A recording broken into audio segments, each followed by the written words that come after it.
fantastic. This is GT racing right now. He's got traction, he's got rid of the outside of both of them. Maloney! Oh, he's taken Anderson. Anderson's up top. Oh my God! Oh, big crash. Oh my goodness, half the field's going to get rolled. This is very close. These guys are want to make their way through the field very quickly. Oh, here we go. Oh no! That's massive. This is it. This is over. I can't believe this. Oh my God! God, what?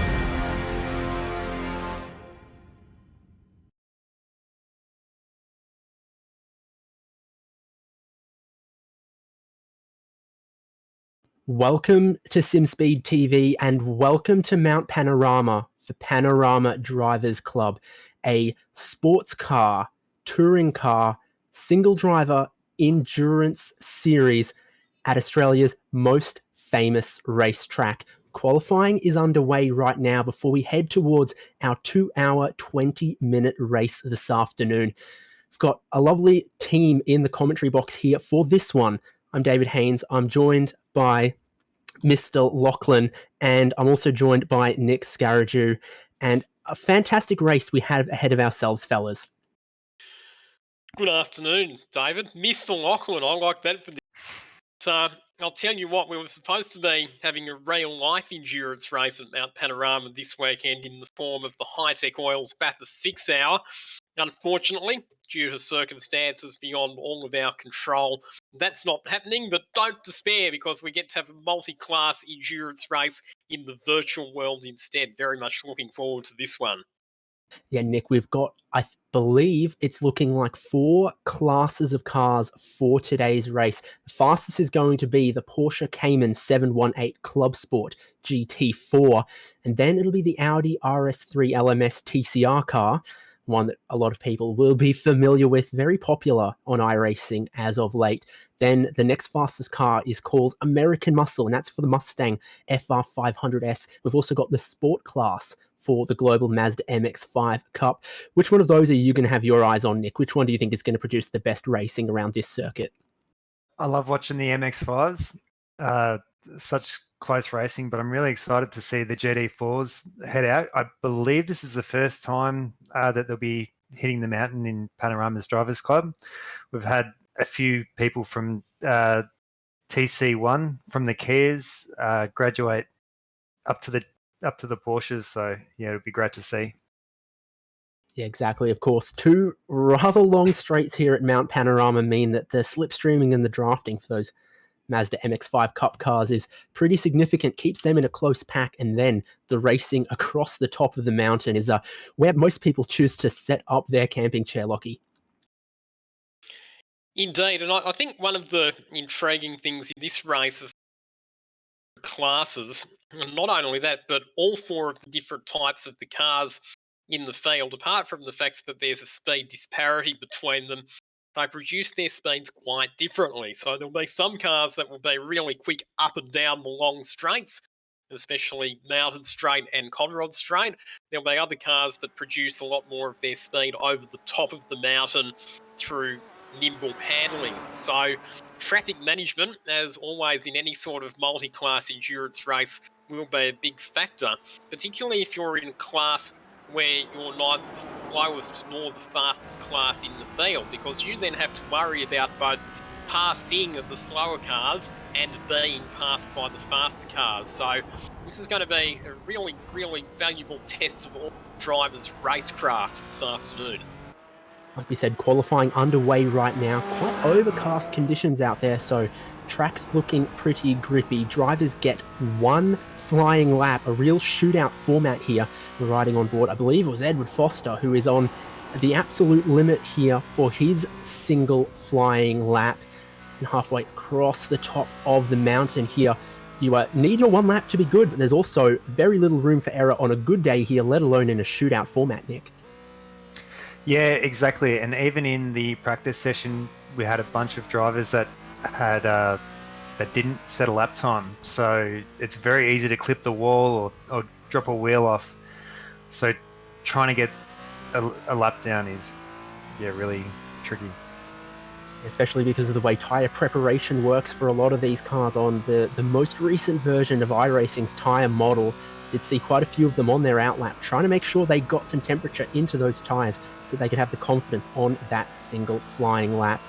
And this is going to be where I think we'll see quite a bit of overtaking into the chase here.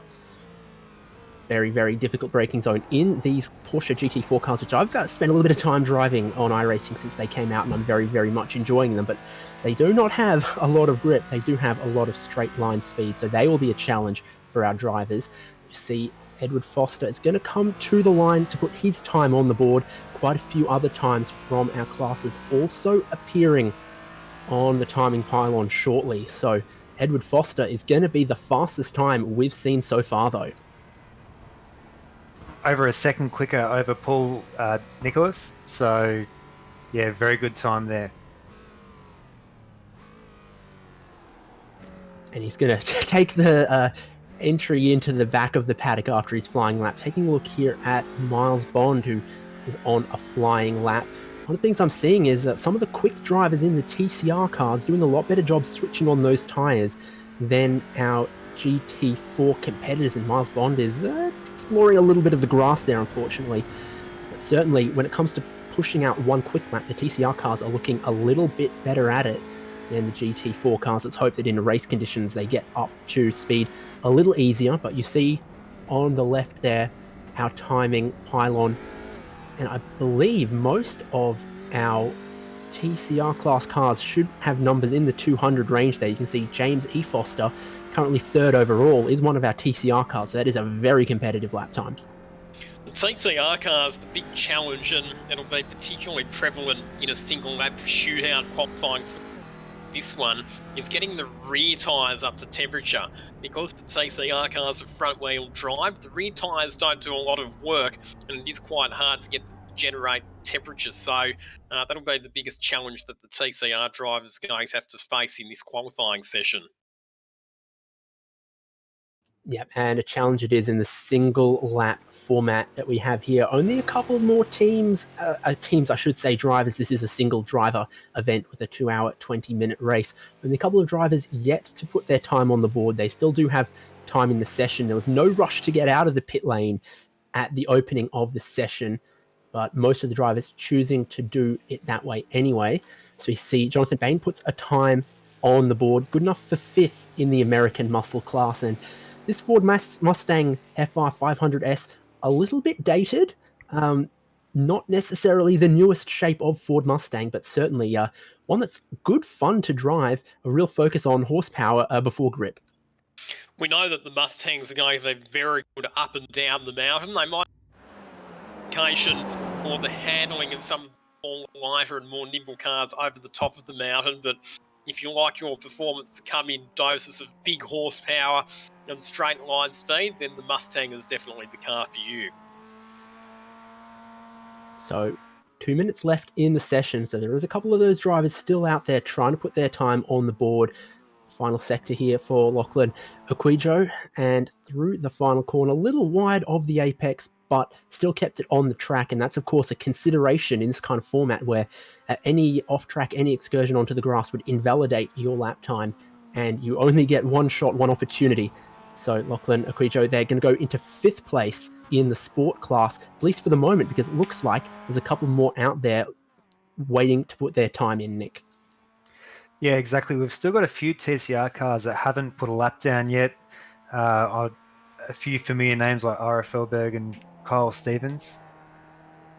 It does get tricky with that short amount of time you need to be able to get your out lap done and then get a fast lap in there. So if you make any mistakes on your out lap, you'll very quickly run out of time.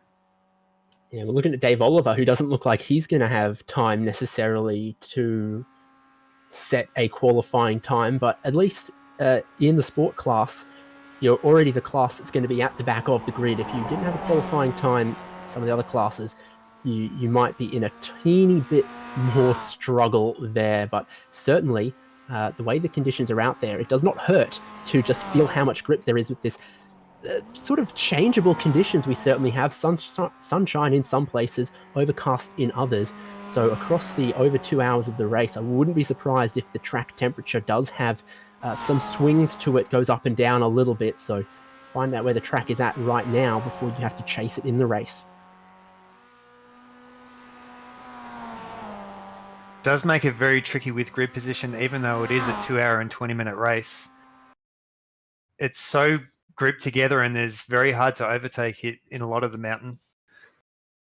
So that is checkered flag on the qualifying session. We can try and take a look at our grid in all of the classes as they have now been sorted in order. So in a Porsche 718 Cayman GT4, outright pole position goes to Edward Foster, and he's going to share the front row with Cameron Stubber. Behind them, going to be Paul Nichols and Peter Kropp in that same class. Jason Markowski in 5th, Hugh McLaughlin in 6th. For the TCR cars, James Foster set the fastest time there. James Ruvolt then 2nd in class. Grant Matterford in 3rd. Dave Roberts in 4th. Of course, this is the most populous of all of the classes. Ben Collard in 11th overall there. 5th in class. Peter Hunter 6th in class. Shane Witt 7th. Stephen Grimmer 8th. Hamish Cleland 9th. Adam Neal in 10th place in class. And Kester Mack in 11th. David Harris in 12th. Miles Bond 13th. Robert Northway 14th. 15th, Kyle Stevens. Bradley Senior is going to start 16th in his class. And Ira Felberg, as you did mention, Nick, did not set a time. Take a look at our American muscle class then, Lachlan. So Ryan Shooter on pole position for that one, ahead of Pellet. We go back to David Milero. Peter Dodd in 4th position. Jonathan Benn in position 5. And then it's Justin Cottrell in 6th position, ahead of Daniel Stevens, rounding out the top 7 cars in the muscle car class. Peter Matson 8th in class, and Chris Polney in at position 9 within the American muscle class. And Nick's going to take us through the grid for the Mazda MX-5 Cup cars. Yep, just as they come around, Alex Perlia to Bradley Wingard, Parry Anastakis to Richard Manganoff, Lachlan Aquario to Jason DiBietto, Dave Oliver and Castillo Romero.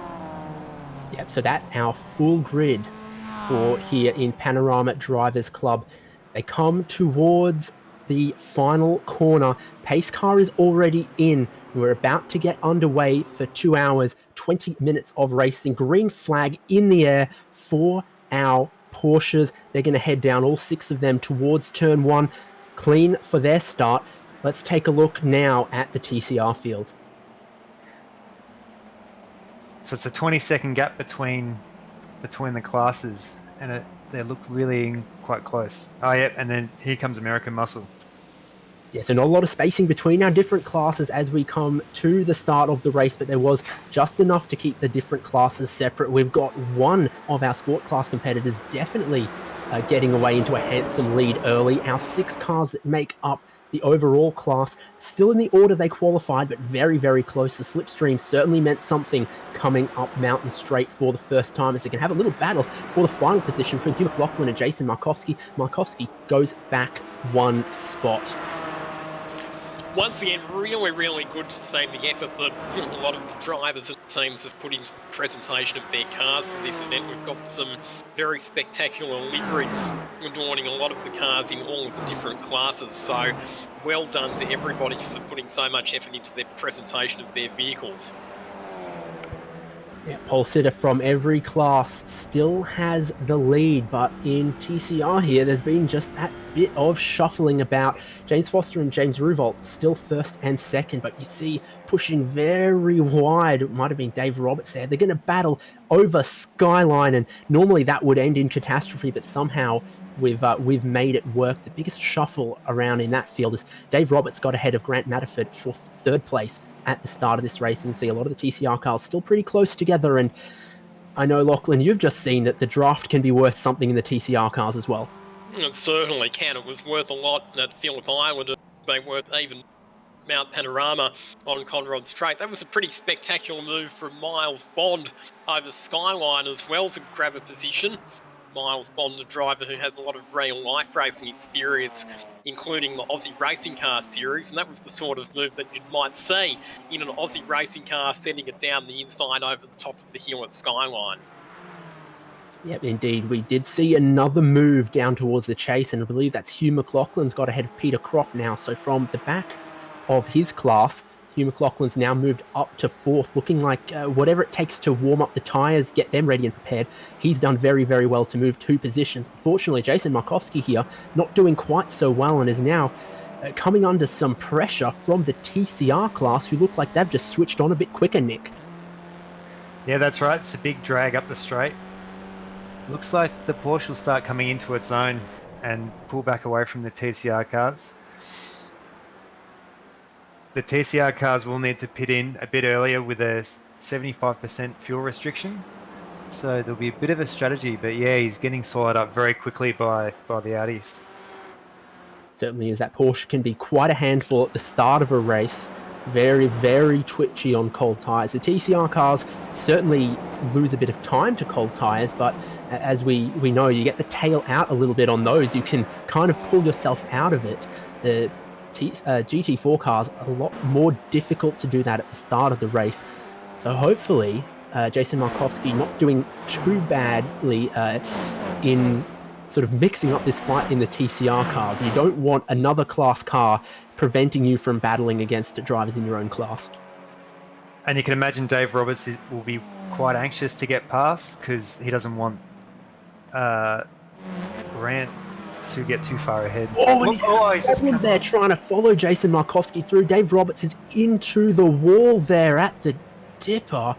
And, you know, he just had a lot more confidence coming down the hill, checked up a little bit behind, and tell us what you see on this replay, Lachlan. So coming over McPhilmy Park and down into Skyline, carrying a lot more corner speed compared to Markowski in the Porsche. And as they come down into the braking zone for the dipper, I think that Markowski probably slowed down a bit more than what Roberts was expecting. And I reckon that Roberts probably locked the rear brakes. As I mentioned in qualifying, the rear tyres do take a bit of time in the TCR cars to come up to temperature, and it looked there like Roberts just lost the rear as he headed into the dipper. Great battle in the sport class that we've just put our eyes on. Dave Oliver, I don't know if he had a qualifying time necessarily, but he's doing a great job moving through that class. Little 3-car battle he's got with Parry Anastakis here, as well as Richard McGoffin. So Dave Oliver in 3rd there, has moved up ahead of those drivers behind. And Parry Anastakis, another driver with some really, really good real-life racing experience. He runs a little Peugeot 205 GTI in the MRA, the Motor Racing Australia Series, so the Wakefield, Winton and Sydney 300k endurance races. So good to see Parry Anastakis getting involved in some sim racing as well. Got a TCR battle on our hands here as the number 2 car, that's Ben Collard, moves his way into 3rd place in the train. He's got behind him is Grant Madiford, Peter Hunter and Shane Witt. These guys have got just a bit of breathing room up the road to where Jason Markowski is now. So these guys aren't going to get tripped over by other class cars at this point. This is a proper fight these guys can have for what's currently the final step on the podium, even if podium celebrations are still hours away. Great work by Dave Oliver, by the way, by getting quickly out the way, and no safety car needed to be thrown. It does look like he's retired, though, to the pits. Yeah, we did see there that he was facing the wrong way in the dipper, and on the opening couple of laps of a race, that is a very, very difficult place to get yourself turned around facing the correct way, even notwithstanding the damage on that car. So he's decided to put it on the tow hook rather than sit there 30 seconds or longer to try and safely get that thing turned around.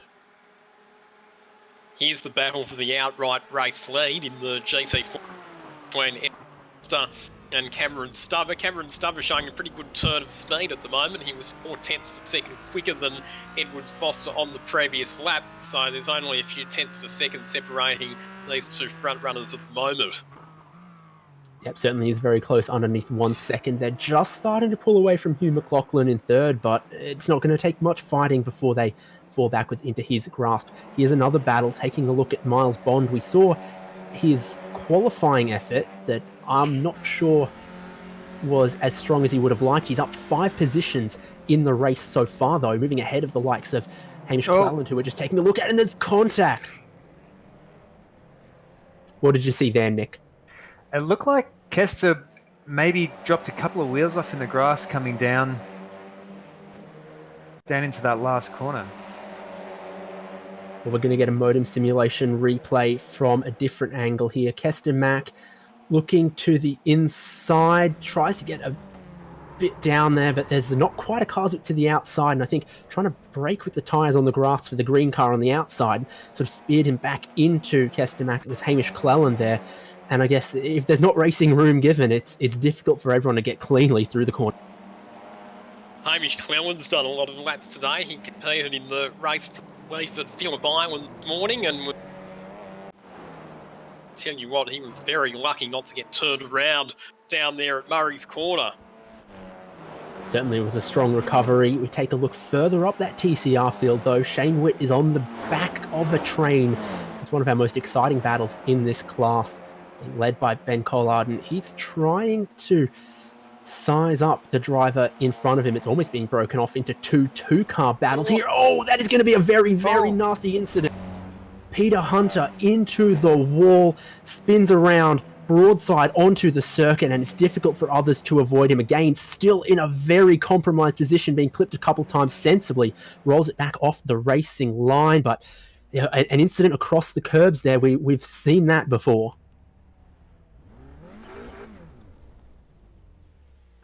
Peter Hunter still waiting for an opportunity to get that car turned around at Skyline there. Here is the replay, maybe just pushing too hard, trying to keep up with Ben Collard in front. Lachlan, what do you see on this onboard? So coming down into McPhillamy Park, he's a little bit wide of the ideal line, and he's the curb. That's unsettled the car. He's overcorrected it, and he's ended up in the fence on driver's right-hand side of the circuit. Unfortunately, he's then been collected by another car, and he's in a terrible position there because it's blind crest. So, number one, he can't see the cars coming, so it's very hard for him to find a safe spot to turn around. Not only that, the cars that are on the racetrack can't see that he's parked there over the crest either.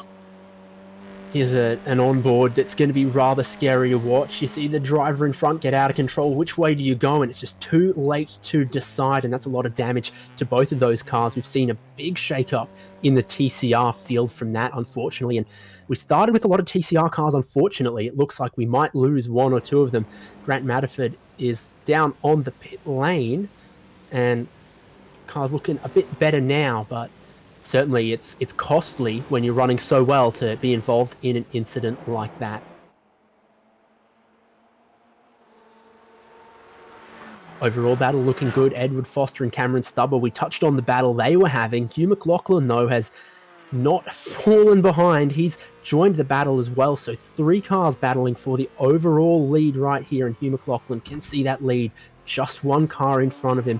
Great job he's done. He's the fastest car on circuit last time, and Edward Foster's had a slow run down the hill, so Stubber is all over the back of him. As they battle, Hugh McLaughlin gets in the picture a little bit as well.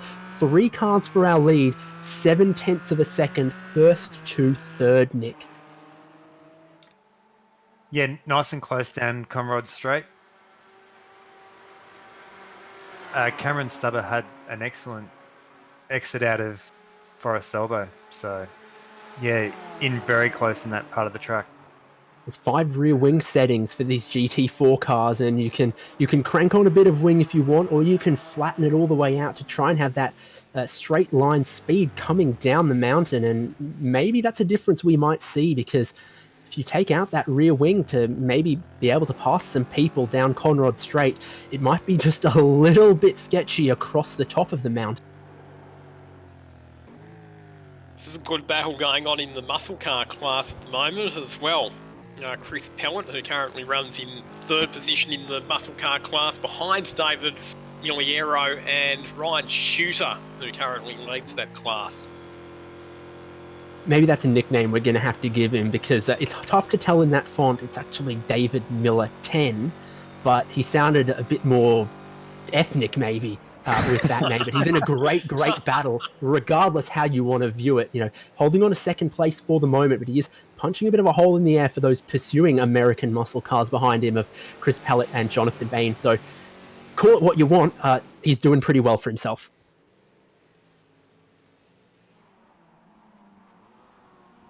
So four classes of car that we have for this race, and a bit of love to the sport class. We saw David Oliver maybe making some moves a bit earlier in the race, and it's looking good for him right now. From what I can see, he's the fastest MX-5 on circuit. Nearly. And that goes to show why, because the second place runner is going for a spin. So, he goes up into 10th place, second place then, doesn't he?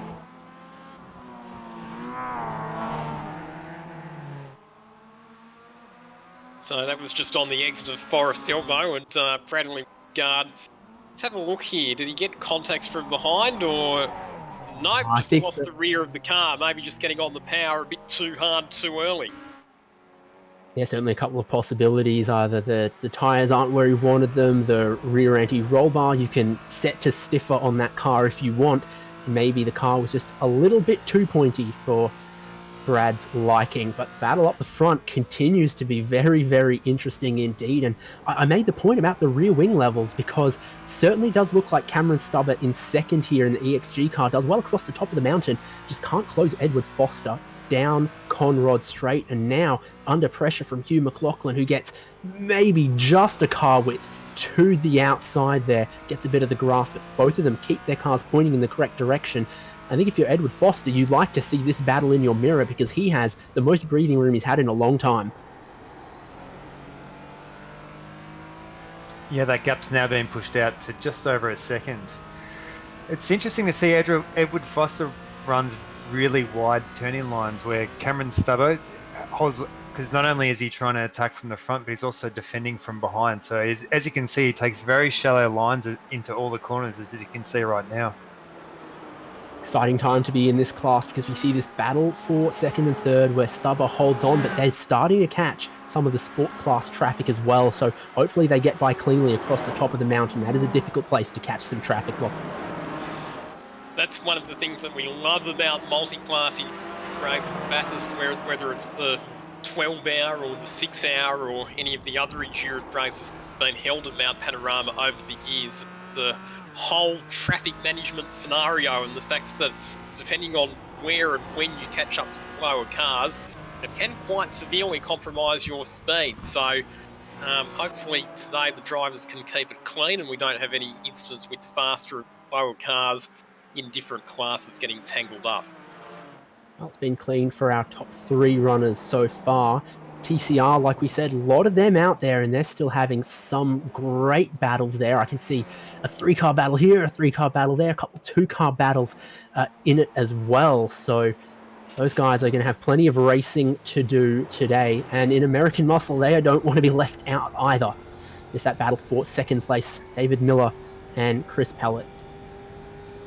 Just interesting looking at the lap time difference between the different classes as well, because they're not actually that seen that some of the faster TCR cars are not that far off the pace of the GT4 cars, and equally some faster American muscle cars are just as quick, if not quicker, than some of the slower TCR cars. So the whole traffic management thing, it's going to be making sure that you fully exploit the performance advantages of your particular car to safely negotiate your way around cars that are in other classes. Yep, certainly true, and will continue to be, I think, more important as we get deeper into this race. Then the traffic gets more spread out around the circuit. We've already seen the front of the GT4 class start to catch sport class cars. Sooner or later, it'll be the turn of the TCR cars to do the same. Got the first GT4 car on the pit lane. There might be some dramas for Peter Kropp in the number 20. Don't know if I see a lot of damage on that car, but he is on pit road for the first of what could be called a scheduled pit stop. The first stop that hasn't been as a result of coming down on the tow hook from the GT4 class. Yeah, looks like he's taken his one fast repair. I just noticed he's just repaired up. It looks like he's clipped something across the top of the mountain and should now be coming out of pit lane again. Looking here, Shane Witt and Adam Neal. Shane Witt is right in the toe of Adam Neal. He's going to look to the inside. He just does not have enough of the nose towards the inside of Griffin's Bend, but he's going to hope for a better exit. But Shane Witt really putting the pressure on Adam Neal, but not able to find a way past just yet. How many pit stops are we expecting from the different classes in this race? I think TCR cars, you would have to say, will probably have to do a couple of stops, but the GT4 cars might only need to make a single stop to get through this race.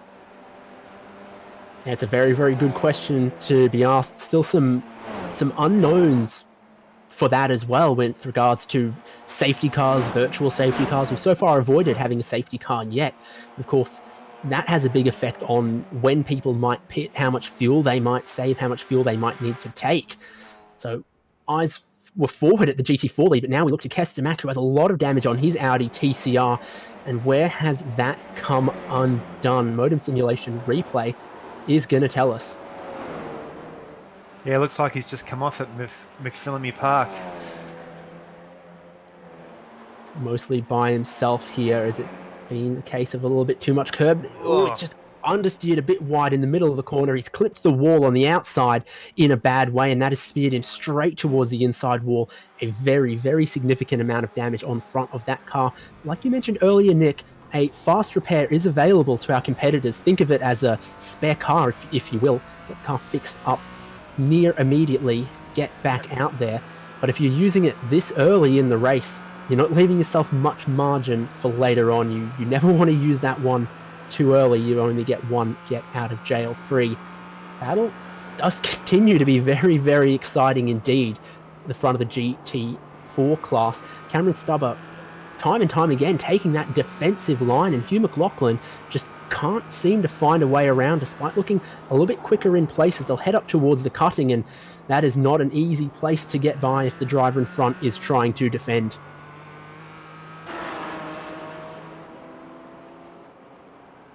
With that lap traffic, Cameron has pulled a little bit of time back on Edward Foster. He was a few seconds ahead, and he's pulled it back to a second and a half. Oh, and he plays very, very dear with the wall at McPhillamy Park. We've seen how that one can end. Yeah, he was flirting with disaster there, wasn't he, Cameron Stubber? Actually landed to McPhillamy Park with the rearview mirror of the car, but managed to get away with that one. Like you say, Cameron Stubber, he's been super committed at the top. Just to come back to the point that you were making before about the adjustable wings on the GT4 cars and having more or less downforce. And Mount Panorama history will show you that generally you want to be running with a reduced amount of downforce to maximise your straight line speed up Mountain Straight and down Conrod Straight. And a spin for Chris Pellett in the muscle car class, getting tangled up there with one of the Mazda MX-5s at Murray's Corner. Yeah, definitely indeed. Definitely one of the advantages of the American muscle cars is it's very easy to turn it around. As you can see, he spun over. With the front-wheel drive TCR cars, it would be like a 5-point turn. Yeah, so the replay there showing that a couple of the American muscle cars are trying to force their way through so that they don't lose their own little battle that they were having, and unfortunately Chris Pellett's come a cropper doing that, and saw some of the sport class cars also getting a little bit of damage from it, but it's side by side for the TCR class. Northway's on the outside for the start of the chase, but that's going to give him the inside into the corner proper, and I think he's going to keep that beautiful retro touring car livery in front for the moment. Northway up into 8th place. Don't count out a fight back though, Lockie. In the TCR cars with their front wheel drive, it really is all about keeping the momentum up, and terrific battles and positional exchanges between the TCR cars in both real life and online racing worlds. If we turn our attention back to Hugh McLaughlin's lost a lot of time. He was right up behind Cameron Stubber. Now he's dropped back 4 seconds. I don't see a whole lot of extra damage on that car, but somewhere something is presumably gone for a little bit of a spin to have lost that time. Maybe it's that front guard pushed in a little bit in front of the front right tyre. And he also now has to get past one of the lone TCR cars near the back. Yeah, so seeing a bit of traffic for the TCR cars, trying to work their way past the sport class cars as well. And indeed, our leading TCR class, James Foster, is only 1 or 2 seconds per lap on average behind our leading GT4 cars. So on average, putting in a very similar time to Paul Nichols there. That's suffering from success for James Foster. We've got a bit of 3 wide for the American muscle class though, as Dodd has the cars 2 wide in front of him. And Chris Pellett, Daniel Stevens there, and I think, well, it's going to be anyone's game up the hill. Peter Dodd getting the advantage of the slipstream as they head up Mountain Straight, so need to decide whether he wants to be on the inside or Daniel Stevens, the next car in front of him, and there's another one going for the outside as well, so Peter Dodd might actually... Oh, and it doesn't work out for Polly. Chris Polly, you would know that bit cambered through that corner there, very tough to hang around the outside. You don't get near the grip that you get on the inside line at Griffin's Bend there, and it just hasn't quite worked out for Chris Polly, who's lost a bit of time and accrued a little bit of damage on the Mustang as well. He's going to keep going though. Those cars are built pretty strong. You can even get away with a little bit of play in the steering and keep going.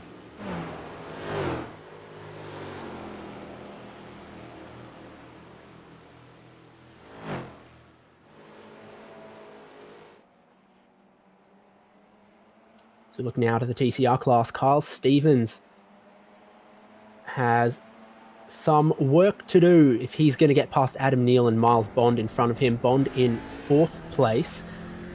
And up the hill, I think the slipstream would be pretty strong in these cars. You look backwards from Miles Bond at the pursuing Audis, and Neal and then Stevens behind that. Bond with a strong enough run up the hill. I think it's Adam Neal behind who's under the most pressure. Carl Stevens is only a car length back from that, but no positions change hands on the way up the hill, and it will be tough for them to do so across the top of the mountain.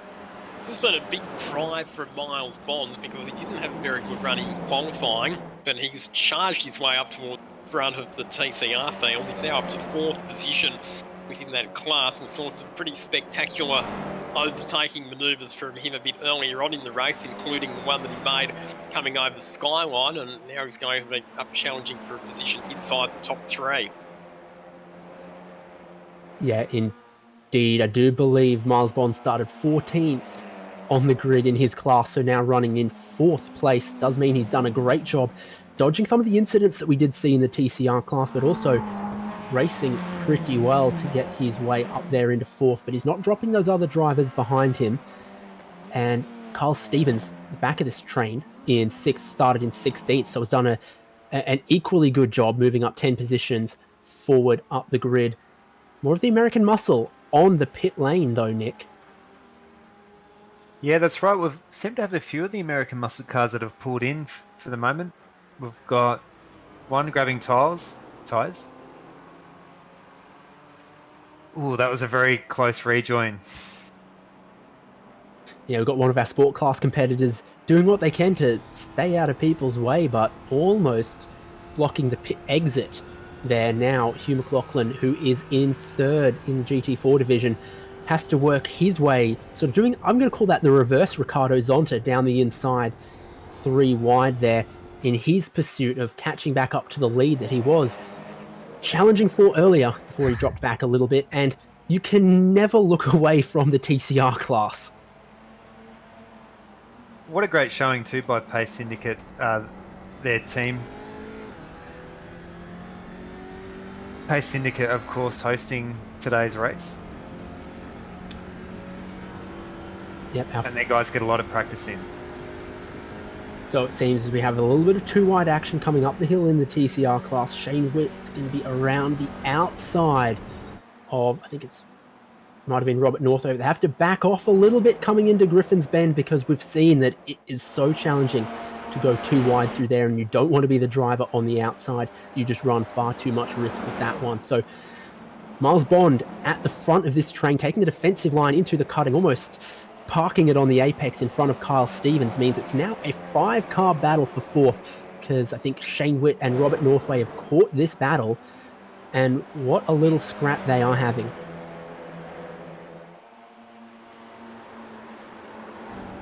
Northway at the back, gonna almost do the bump and run on Shane Witt.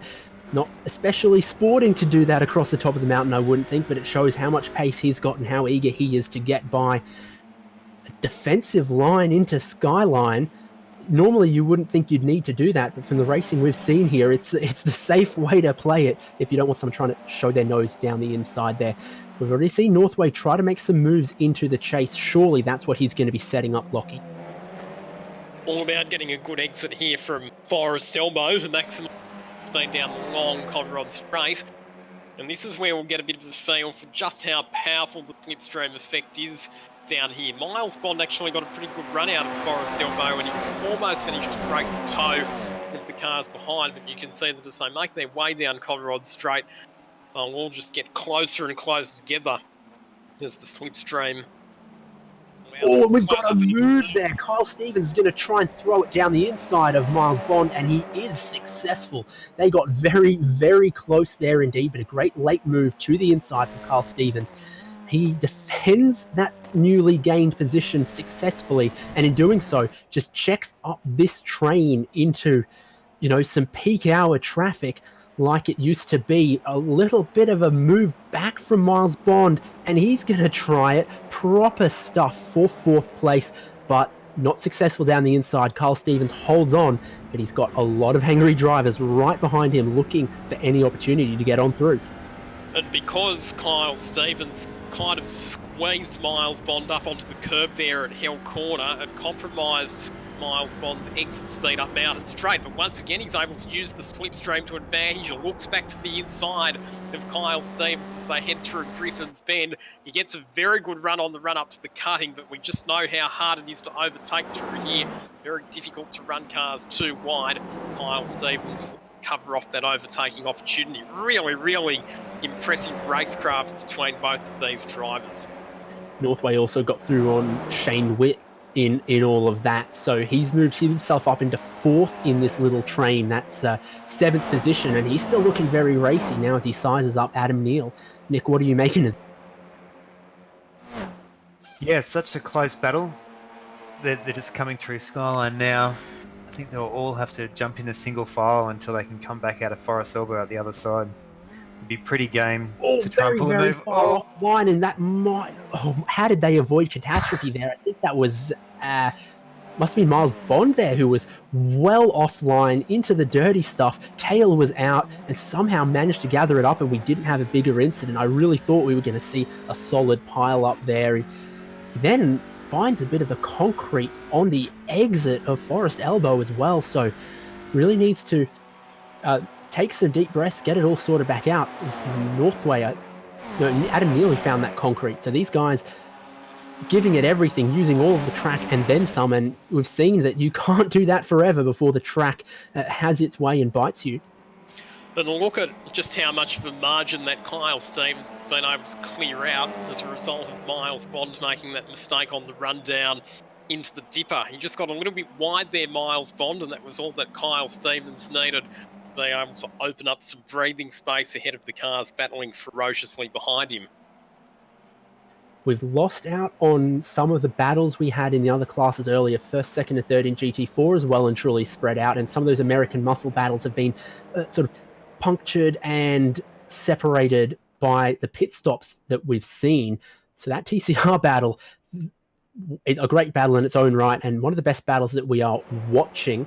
A couple more pit stops on the lane from some of our sport competitors. In fact, I'm seeing only 3 sport competitors that haven't been down on pit lane at this point.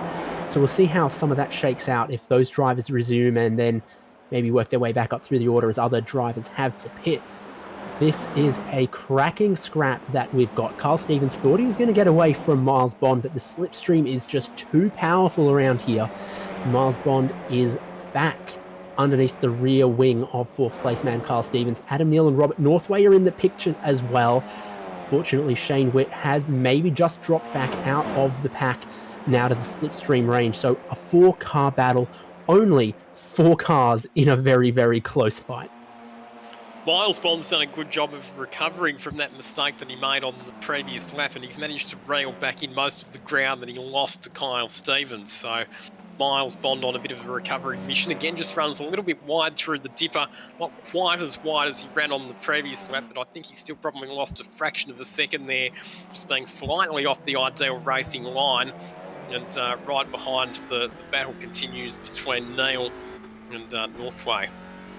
Yeah, I'm going to give Robert Northway the unofficial David Haynes Mad Lad Award very, very early. He had a look to the inside of Skyline this lap, couldn't get it done on Adam Neal. Had a look to the inside of Forest Elbow. Neal saw it coming and covered him off, but any opportunity he senses, Robert Northway is going to try and surprise Adam Neal for this position. He's not close enough into the chase at this point, but he's made it very clear that he thinks he can be very strong on the brakes. We've just had James Foster put down a 2:18.8, so absolutely flying, whereas these guys are really holding themselves up with around 2 minutes 20, 2 minutes 21. So we'll just see as they cross the line how their lap times are going. Yep. All on 2 minute 20s for most of them. Yeah. So even though I'm sure they're having a blast battling each other, they're losing a fair bit of time to the guys up ahead. It's interesting to see the TCR cars appear to be holding onto their tyres a little better as well, because for everyone in this pack, that lap just gone was their fastest lap of the race so far. Meanwhile, at the front of the GT4 class, they're dropped off, a second and a half from their best laps. Either they're trying some fuel saving potentially, or the tyres have just overheated or started to wear out on the GT4 cars. The GT4 cars that were 2 or 3 seconds a lap faster than a TCR are now doing about the same pace. You would have to say, though, that Edward Foster has done a better job than some of the other GT4 drivers sustaining that pace, because his lap times have been quite a bit quicker than the cars in second and third position. Remember, not all that long ago, Edward Foster, Cameron Stubber and Hugh McLaughlin were all nose to tail in the battle for the lead in GT4, but Edward Foster now leads that class by almost 8 seconds. Adam Neal, we're watching the replay here, how he came unstuck coming up the hill here, and Robert Northway has gone through in that battle. Adam Neal just pushing too hard, clipped a little bit of the wall on the inside, speared him outside rapidly, and if it weren't for that huge mirror in these TCR cars, you could see a little bit more forward, but at that kind of speed, you clip a little bit of the inside wall, it's sending you straight to the wall on the other side, and Robert Northway did a very great job, I have to say, to get through that without collecting him. That's unfortunate for Adam Neal, who was in our great little battle pack and now is carrying a lot of damage, especially on the front left corner there. To our understanding, he ought to still have a fast repair, but is he going to come into the pit lane now or try and nurse that wounded car around till closer to the pit window? He's heading for the pit lane. It's interesting, we haven't had any safety cars come out yet. Normally you get one, at least one or two in the first half an hour when everyone's a bit jittery and all on top of each other, but everyone's been very smooth and given each other plenty of space. We've seen a couple little incidents and we've seen some cars in the wall in places, but we haven't seen the big one or the track blocked in any places yet. So that's been very good. And we have had some fierce fights, including this one, Carl Stevens and Miles Bond, and they've so far avoided putting each other in the fence, which has been delightful to see, because we love this kind of battling at this circuit, the different characteristics we get of the long straights into some hard braking zones, and also this section across the top of the mountain where the corners just keep coming, and you've got to be strong in both of those styles of racetrack.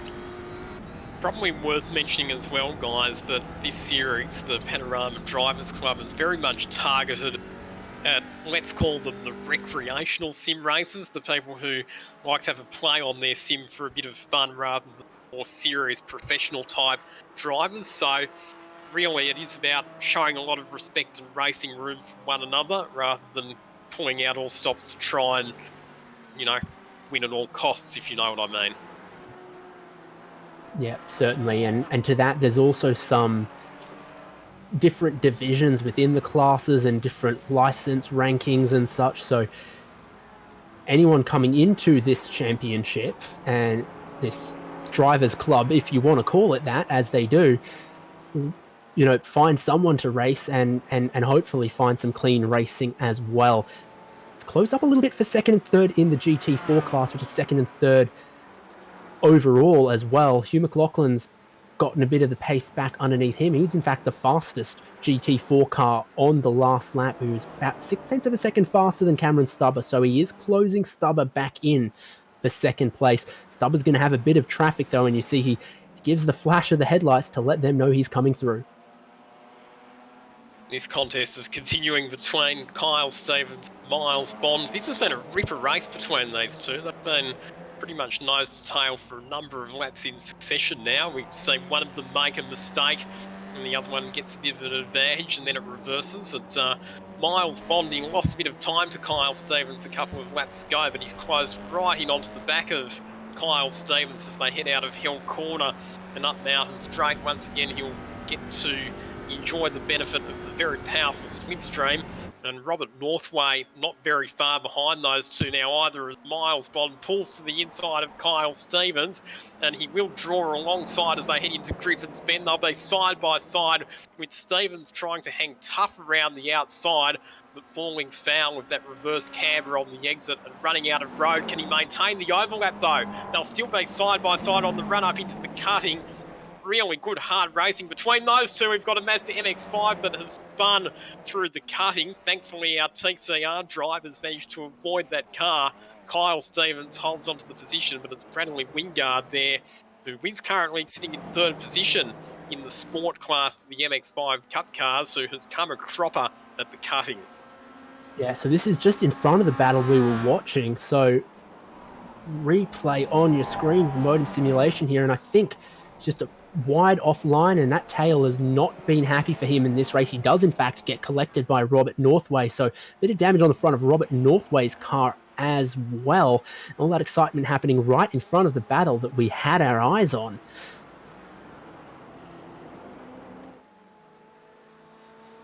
Eyes forward to the GT4 class though, where the gap is now underneath 1 second. Hugh McLaughlin's done a solid job through the traffic of closing the gap down to Cameron Stubber, and you see as they head up the hill that number in real time just keeps decreasing as McLaughlin follows in the wheel tracks and in the hole in the air of Cameron Stubber. Northway looking to the inside of Miles Bond in the TCR class battle that we had our eyes on, though he's not close enough for that one. But the battle reforming in GT4 and the TCR battle continuing on. A little bit of damage to the front of Northway's car, but it's obviously not hurting his speed. Yeah, he's very, very fortunate to hitting that MX-5. It didn't take on too much damage. For those of you who are not familiar with the Panorama Drivers Club series, well, it's also probably a good idea for us to discuss how the driver rankings work. So it's not a championship per se, but the rankings are based on each driver's in their last 6 races. So that information is used to come up with a rankings table that ranks all the drivers within their individual classes. And at the moment, James Foster is the highest ranked driver in the TCR class, and quite appropriately, he currently leads the TCR class as well. Yep, indeed. He is well away from the rest of the field and almost 40 seconds up the road from this battle that we have been deliciously enjoying. Dramas for the second place GT4 car, Cameron Stubber. I don't know what's quite happened for him, but he might have unfortunately lost connection with the server. He was... Oh, and there's problems also for Hugh McLaughlin. So all going off second and third in the GT4 class. I think we've lost Cameron Stubber, and at the same time, Hugh McLaughlin has had an issue and gone off circuit. We'll get a replay of Hugh McLaughlin here coming into the chase. Has he just come in a bit too hot? Indeed, he has. Pushes wide, 2 tyres on the grass, around the car goes. He stands on the brakes, but not enough grip out on the grass. He still finds the concrete wall there, and some of the spectators standing on the grass would have had a very, very good view of that.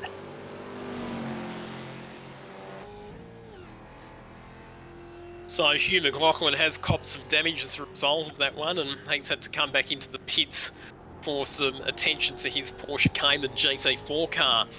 That elevates Paul Nichols to second place in the GT4 class. James Foster, our leading TCR class driver, now up into third position outright. Yep, indeed. So clean run so far from Foster sees him climbing up the overall table as well as solidly leading the field in TCR. We mentioned some of the American muscle battles had fizzled out a little bit. Well, they are well and truly back on. Chris Polly looks like he's missing a bit of straight line speed and on board with Justin Cotterill as he looks for a way, but Polly defends the inside to Griffin's Bend, cops a bit of curb, runs a bit wide, but so does Cotterill as well. So 4th and 5th in the American muscle class are coming on for a little bit of a battle. In the sport class for the Mazda MX-5s, Alex Perlea leading the way in that class ahead of Dave Oliver and Parry Anastarka sitting in third position in that class at the moment. Modem simulation replay on your screen and see the Porsche of Hugh McLaughlin there. You can see Robert Northway's Audi involved, and there's almost a little bit of three wide there as they work their way through the traffic. Robert Northway's going to try to go around the outside of, that would be Miles Bond, and it does not work. But boy, what a job by Robert Northway to keep that thing out of the barrier. He was so close, and that's one way to warm the rear tyres.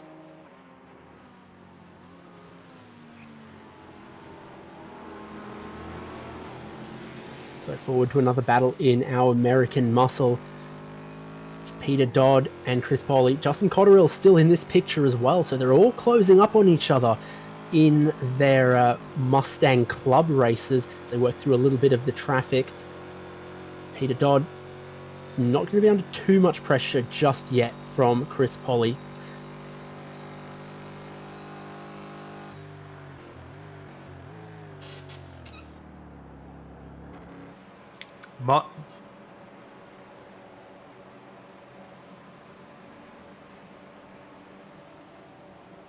Miles Bond receiving a drive-through penalty, which is currently under review. Yeah, indeed. Just hearing from race control there, as you mentioned, that Miles Bond, one of our TCR runners we've had our eyes on, race controller giving him a drive-through penalty, and he doesn't think he deserves it. So we'll see what transpires of that one, if he's still made to serve it. I wonder if that's the officials are looking at the incident between him and Robert Norway on the previous lap. Oh, as Miles Bond goes off the road, coming out of Hill Corner now, this is going to be Robert Northway's opportunity to fight back, and this time he gets himself across to the inside. That's the position that you want to be in when you get to the top of the hill at Griffin's Bend. They will run door to door, heading up towards what is the second corner on the racetrack. Miles Bond very deep under brakes on the outside and manages to hold on to that position. He'll run right out over the exit curb, but still manages to stay ahead of Northway. That was some seriously impressive late braking there, Miles Bond. Yeah, indeed. We'd been talking up how much the inside into Griffin's Bend was worth, and then suddenly, fire underneath his bonnet now. Miles Bond is not giving up that spot, and indeed a great piece of driving to still make the corner and still hold on to his position until it comes time for him to serve his drive-through penalty. Another battle deeper in the field, though. Looks like Dave Roberts, who's taken some repairs already, has gotten past Bradley Senior, who's also made a pit stop, and this is it. Down Conrod Straight. Looked easy almost for Dave Roberts, even though you still see quite a bit of damage on his car. Clearly not as much as Bradley Senior might be trying to nurse.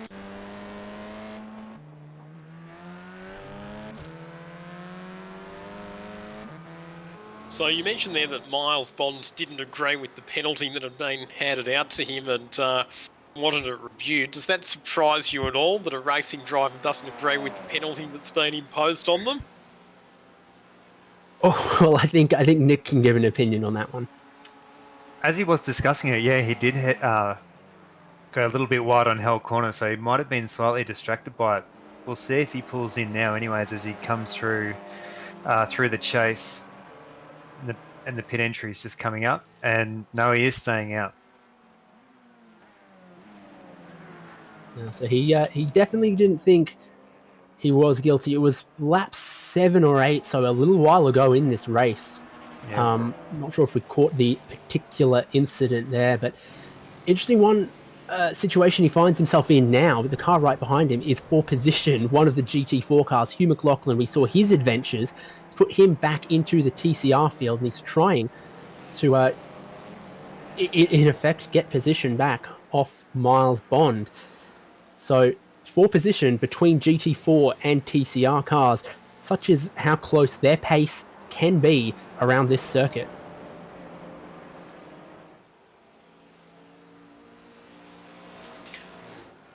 And we have seen overseas, haven't we, in categories like the Bentic series, the Dubai 24-hour, and also endurance races in circuits like Barcelona in Spain and the Circuit of the Americas, that often the GT4 cars and the TCR cars, when they're racing in those endurance races, they are very evenly matched in terms of pace.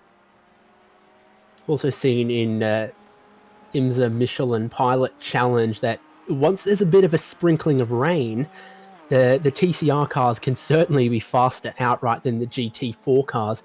GT4 cars have definitely got the TCR cars matched in a straight line, but it's the confidence across the top of the mountain and in difficult conditions where the front-wheel drive car can just be a little bit more easy to drive confidently. The GT4 car just a little bit more squirrely. So in the real world, a little bit of rain can mean the TCR cars are faster. Here, a little bit of damage can certainly mean that a TCR car can lap quicker than a GT4 car.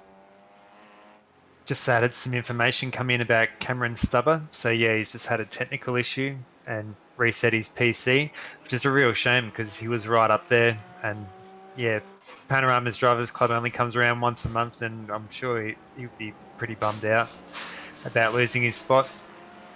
Yeah, certainly he was involved in some great battles that were giving us good entertainment in the GT4 class. We see Miles Bond jumping into pit lane there, presumably to serve his penalty. So race control have told him what they thought, and he is in pit lane now. So a couple of drivers are going to scoot on through ahead of him from this. Robert Northway, the key beneficiary. I think Shane Witt and Hamish Cleland and maybe Carl Stevens are also going to come on through. So it's going to cost Miles Bond quite a bit, especially how close some of the TCR class was. There wasn't a huge amount of field spread between 4th and 10th or so. So if you're in that mid-pack, a drive-through penalty certainly can cost you a lot of positions. And a lot of time compared to the cars that you were battling against as well, because the pit lane transit time at Mount Panorama, having to trundle down pit lane at 40 k's an hour, it's about 30 seconds that you lose. So really, Miles Bond will be, I suppose, thankful that that's happened fairly early in the race, but he'll be hoping for a safety car to allow him to get back some of that lost time. Certainly he will. No service done to the car for Miles Bond. It was just a trip down pit road. It's cost him quite a couple of positions. This battle here, though, Carl Stevens and Hamish Cleland. Carl Stevens getting up to pace somewhat, putting the pressure on Hamish Cleland, who, despite the overcast conditions, Nick, I think he's very, very easy to find in that green car.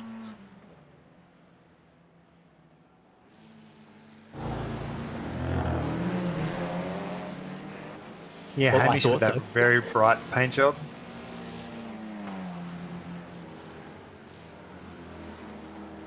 They've got an American muscle car in front of them that will be not as quick as them across the top of the mountain, but maybe almost match TCR pace down Conrod Straight. So that's a difficult one. They get a better run off the corner and wind up a little bit quicker. But when it comes to the very, very tip top of the straight line speed, the American Mustangs can almost keep up, but our TCR runners do get by as they go side by side. And Hamish Cleland is going to lose out on that position because Carl Stevens went down the inside of the chase now a little bit checked up on the exit by another one of our American Muscle runners, but Stevens up into 6th place, and from what I can see, that makes him our second biggest charger in that field after Robert Northway, who's gained 12 overall positions since the drop of the green flag. Carl Stevens has got 11, so he adds to his tally as he moves further up the field.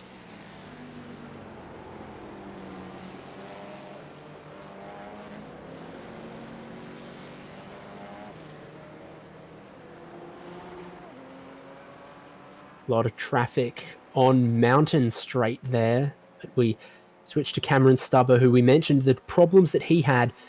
He's gotten back out on track, but that is, from what I can see, he's 1 lap off his class leader and started to work his way back through the TCR class. I don't know, is there a circumstance where a safety car could put Cameron Stubber back in the situation? Is there a way he could get back onto the lead lap? He'd have to fight pretty hard and try and catch up to and then pass Edward Foster, who was the current outright race leader, and then he'd have to hope for a safety car to allow him to get the rest of the lap back. So they're not actually separated by all that much. Edward Foster's just heading up Mountain Straight at the moment. Cameron Stubber exiting Hell Corner, but Cameron Stubber will still need to be faster than Edward to be able to catch up and then get past him. So you would have to say that it'd be a pretty tall order. Certainly the only other way you could imagine that happening is if Edward Foster sees a bunch of traffic in front of him on circuit, decides to take his pit stop early, and that puts Stubber temporarily back on the lead lap, and a safety car happens to fall during that window.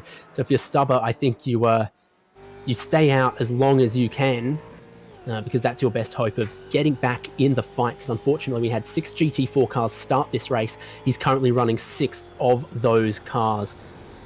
American Muscle, we had a couple more take the start, and this battle continues. Peter Dodd and Justin Cotterill down towards the chase. Cotterill not close enough just yet, but he's had a damage to his headlights there because they're not on like they are for Peter Dodd. Yeah, a bit of front end damage to the Cotterill car, and Peter Dodd, incidentally, very, very well ranked within the American Muscle class. Actually, Peter Dodd stepped up from the sport class to the muscle class. He was coming into this round, he was ranked 2nd in the sport class, but he's elected to step up into the muscle class for this round of the Panorama Drivers Club.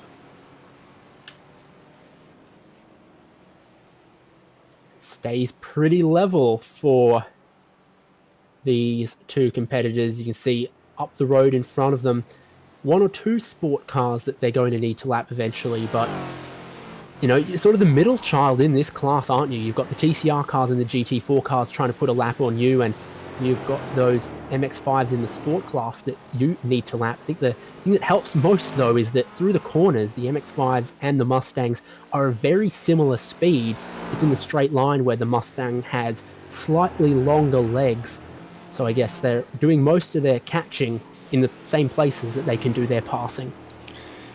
If anything, the MX-5 is probably a fraction of Mustang corners, being a lighter and more nimble car, but like you say, it just doesn't have the horsepower. In fact, for newcomers to sim racing, like myself, the MX-5 is actually an excellent car to learn the basics of sim racing because it does have quite forgiving handling, not a huge amount of power, so it's an easy car not to get into too much trouble, and it's an easy car just to adapt to and get used to the sim racing controls, especially things like steering and just accelerator and brake pedal response as well. So it is a really, really good beginner's car for the iRacing scene, the MX-5.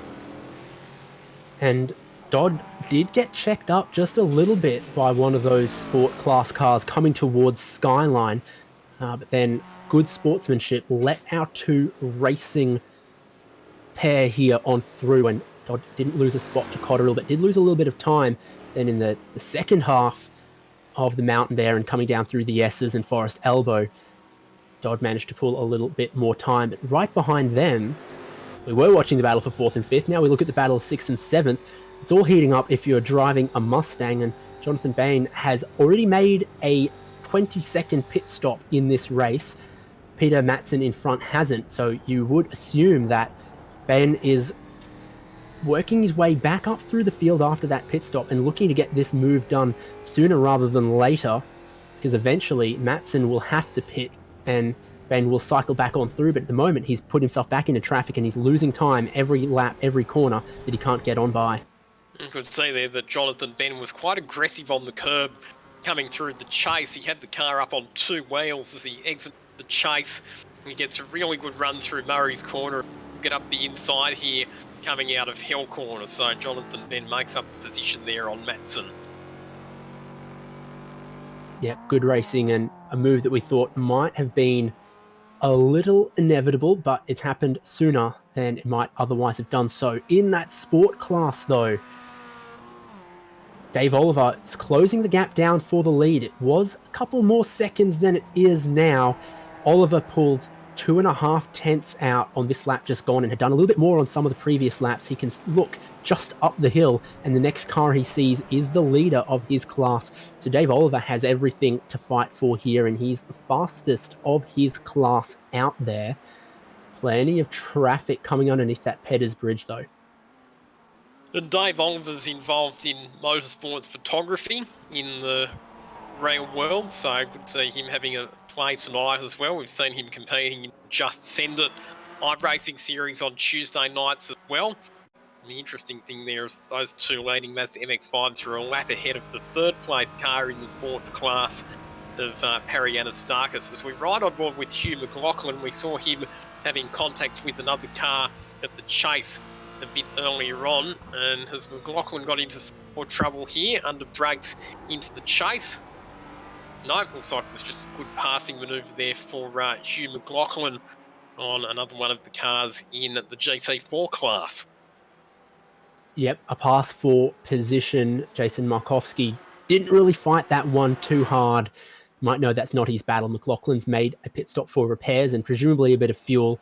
Markowski is still out since the start of the race, so knows that's not quite his fight. Jason Markowski did let Hugh McLaughlin through to TCR class, though, and here's two drivers who didn't get the start to the race they wanted, but have since fixed up their machines and are going at it. Bradley Seeney and Kester Mack. We've seen both of these Audis with a little more damage on them than they are carrying right now. Kester Mack trying to close in for this pass. It's 14th and 15th in their respective class, but we'll see, that might cycle further up because both of these guys have made a pit stop already. I'll be interested to see how the pit strategy plays out. We're not that far away from the race, so if you can get to an hour and 10 minutes to go, then it means you should be able to get through the rest of the race with just the single pit stop. Yeah, indeed. Nick, you might know how many pit stops we're expecting out of the different classes. We know TCR with that 75% fuel restriction, normally they can go pretty long. So even with that 75% tank, we're probably expecting one pit stop out of TCR cars, surely.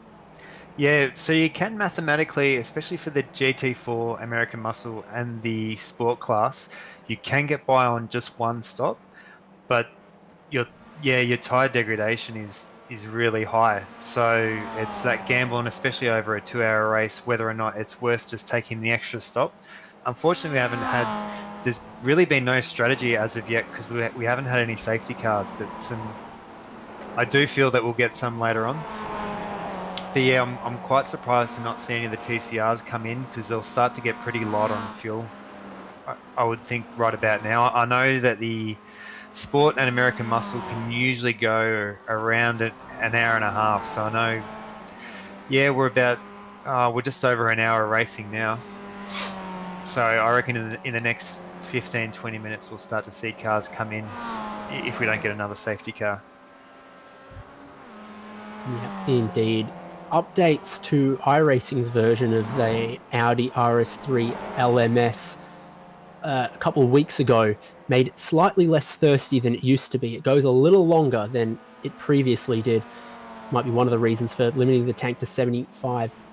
We see some of those TCR cars trying to work their way past traffic, and there's still some battles to be had in the TCR field as we're looking at one of them there, and Dave Roberts, I think it was, gets well out of...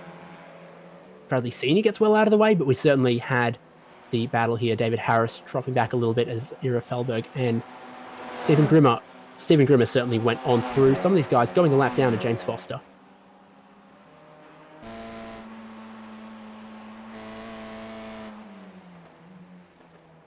Just thinking about the strategic aspects of the race and following on from comments that Nick made, because we've had such a long green flag period, nobody's going to be wanting to do a pit stop any earlier than they absolutely have to, because if it runs green all the way through, you want to minimise the time that you spend in pit lane.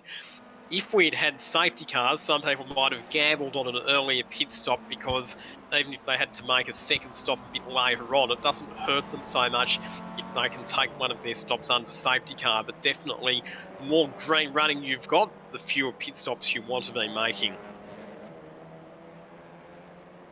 Yep, indeed. And of course, 2 hour, 20-minute race means that we're only 6 minutes away from the halfway point of the race. So that might be the target for some drivers, to split it in half and try and pit at the halfway point, especially if they're worrying about their tyres wearing out. That could certainly be the case for the TCR cars. Often for green flag stops for TCR cars, you'll see drivers only change the front tyres because it's quicker to do that, and they're not so worried about the rear tyres wearing out. The performance drop is, on corner exit and turn in from the front tyres wearing out. Dave, Yep. Yeah, I'm just having a look at the timing screen. Hugh McLaughlin's put down a 2:17, so he's almost 3 seconds faster than the entire field currently. So he's absolutely on a blinder after that mishap at the chase. Yeah, McLaughlin's picked up quite a bit of pace. It's hard to know if the leading two drivers in that class, Edward Foster and Paul Nichols, had their most recent laps maybe affected by a bit of traffic, because what did we have? 40 or so cars take the start of this race. 39 cars took the start of this race, and now all this green flag running. They're pretty evenly spread around. If you're the fastest class here, it's probably tough to find a lap where you don't encounter any traffic across the top of the mountain. But you're absolutely right. Hugh McLaughlin fighting with all of his might, getting up on top of the curb here and there and playing dear with the walls. He's pushing to try and close his gap down. Did one of those cars look like it was quite sideways there? We've got a TCR battle on our hands, though, in front of Hugh McLaughlin.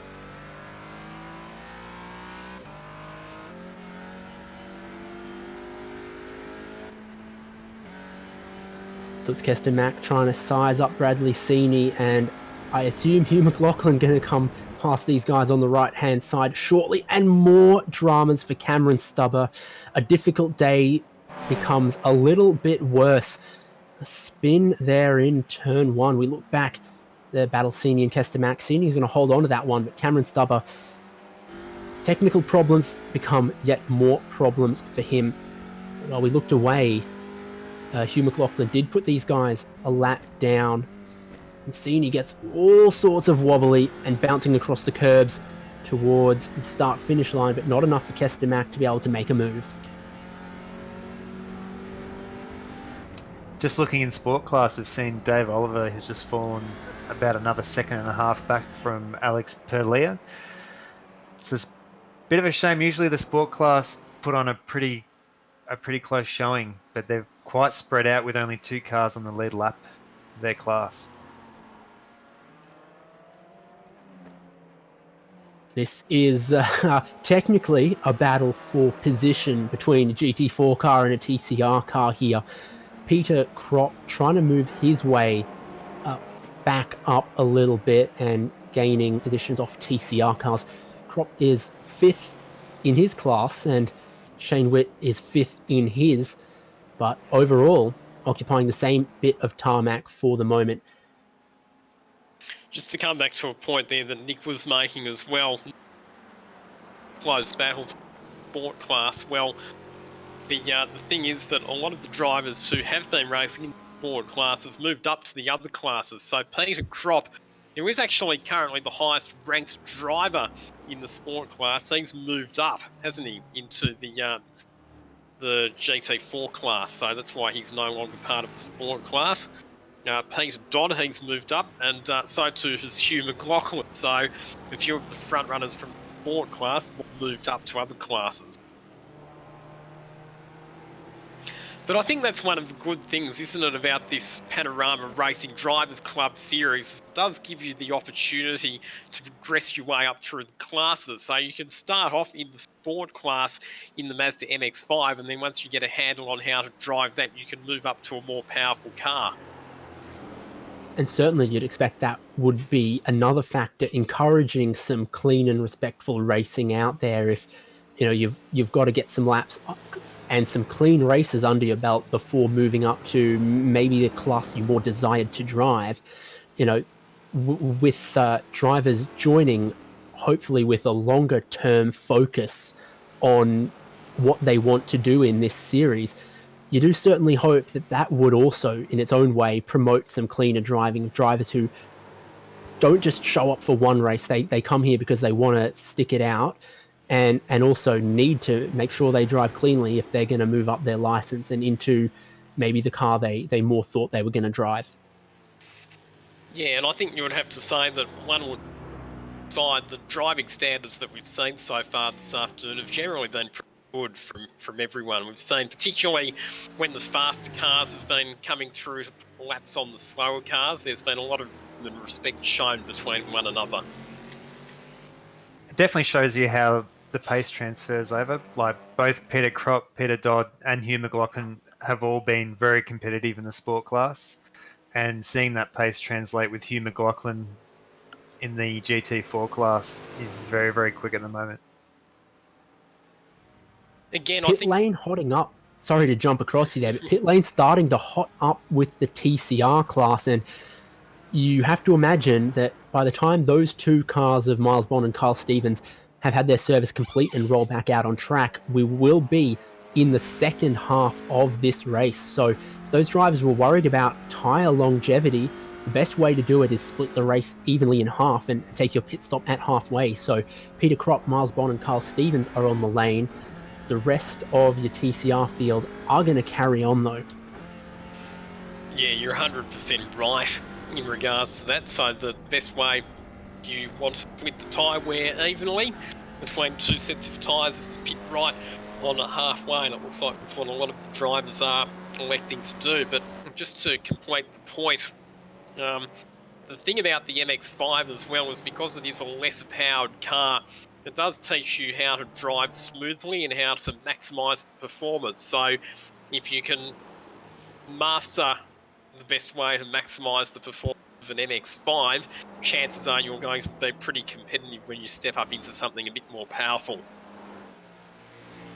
Yeah, and certainly you think of other championships like what was formerly known as VLN, now Nürburgring Endurance Series or Championship. You don't have the amateur drivers stepping straight into GT3 machinery. They drive a lot more of the touring car kind of things. You've got the BMW M240i's and then up to, TCR cars and GT4 cars before you step into GT3. It's often the case that you don't want the less talented, less speedy, less experienced drivers in your overall fastest class. And this is sort of one way to make sure that our GT4 drivers aren't, gosh, I've heard the word noob cannon thrown around before, where you've got a lot of horsepower and maybe not as much experience, and that can really disturb the racing of the slower classes, where otherwise they'd have great racing, but they'd get tripped over and such by drivers in faster cars. We've had some GT4 pit stops as well. In fact, our leader is on the lane right now as I say it. I managed to predict that one. Paul Nichols was one of the drivers who've stopped as well. He's on his outlap right now, but it looks like it's not gone well for him at all. Cold tyres might have caught him out. No tyre warmers for these GT4 cars, and it's a car that is very sensitive, very twitchy to those cold tyres. So maybe we'll either we saw it and I wasn't paying attention, or we're about to see it. What's happened on the outlap on cold tyres for Paul Nicholls? He comes to Griffin's Bend, and the rear, those cold tyres just do not agree with him. That is something you need to look out for in these cars on your outlap. And it looks like that may have bent the steering on that car as well. So now back to pit lane for Paul Nicholls to get the damage repaired on that one. But that's the classic error, isn't it? Straight ahead, loses the rear. Sorry to cut across. It looks like he has spun again, just coming down over Skyline. Yeah, there was a lot of damage on that. He's come to Skyline and had to put the thing on the tow hook. Nobly, he was trying to limp it back around while staying out of everyone's way. All the way to the left-hand side of the circuit. Robert Northway in that distinctive car comes on through, but Nicholls tries to straight line Skyline like you might do if you had some damage, but then he's on the grass and it does not work out for him. So he does the sensible thing of putting that car on the tow hook, but that's unfortunate for Nicholls, who was running second in class, is then being caught out by those cold tyres. So Edward Foster comes back into the lead of the race. 34 seconds was his pit stop time, and he is on his outlap, not as to his Hugh McLaughlin. Hugh McLaughlin pitted a couple laps ago, but Edward Foster retains the lead in GT4, and we get a couple more cars from TCR. Our top two on the lane, James Foster's pitted, James Ruvolt has pitted, and now Ben Collard and Robert Northway are on the lane. We need a Shea Adams style pit lane reporter right now, I feel. That would be very handy, wouldn't it? With Shea Adam part of the Radio Le Mans commentary team who broadcast the Bathurst 12 Hour and a lot of other international endurance races right over the world. Now, Hugh McLaughlin, don't forget that his pit stop came after he crashed at the chase. So that was quite a bit earlier than the pit stop for Edward Foster. So the question that you have to ask with Hugh McLaughlin, based on the fuel range and the tyre life of that car, is can he go all the way through to the end of the race without another pit stop? Yeah, certainly. It is a big unknown. Look at the other cars in that class. Jason Markowski hasn't pitted yet, so Hugh McLaughlin, can he make it to the end from where he refueled that car? Would have been 13 laps before Edward Foster. That's an interesting one.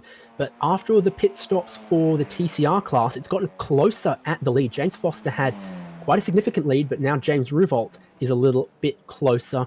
It's all about being called James must make you fast in these cars, and that's because Ruvolt had a 4-second shorter pit stop time. TCR cars don't fuel particularly quickly, and there are strategies to save a bit of fuel, and it can certainly then, in turn, save you time on pit lane. Maybe that's what James Ruvolt has tried to do. Just seeing Paul Nicholls come back out of the pits after getting his fast repair. That's a very unique paint scheme that he's got, the Subaru themed Porsche. I mean, obviously he's a boxer engine fan, but he's almost come a cropper in the same way he did earlier. Big slide through the cutting. Thankfully, that wasn't a particularly big impact with the wall, but obviously, yeah, horizontally opposed engines is how he likes.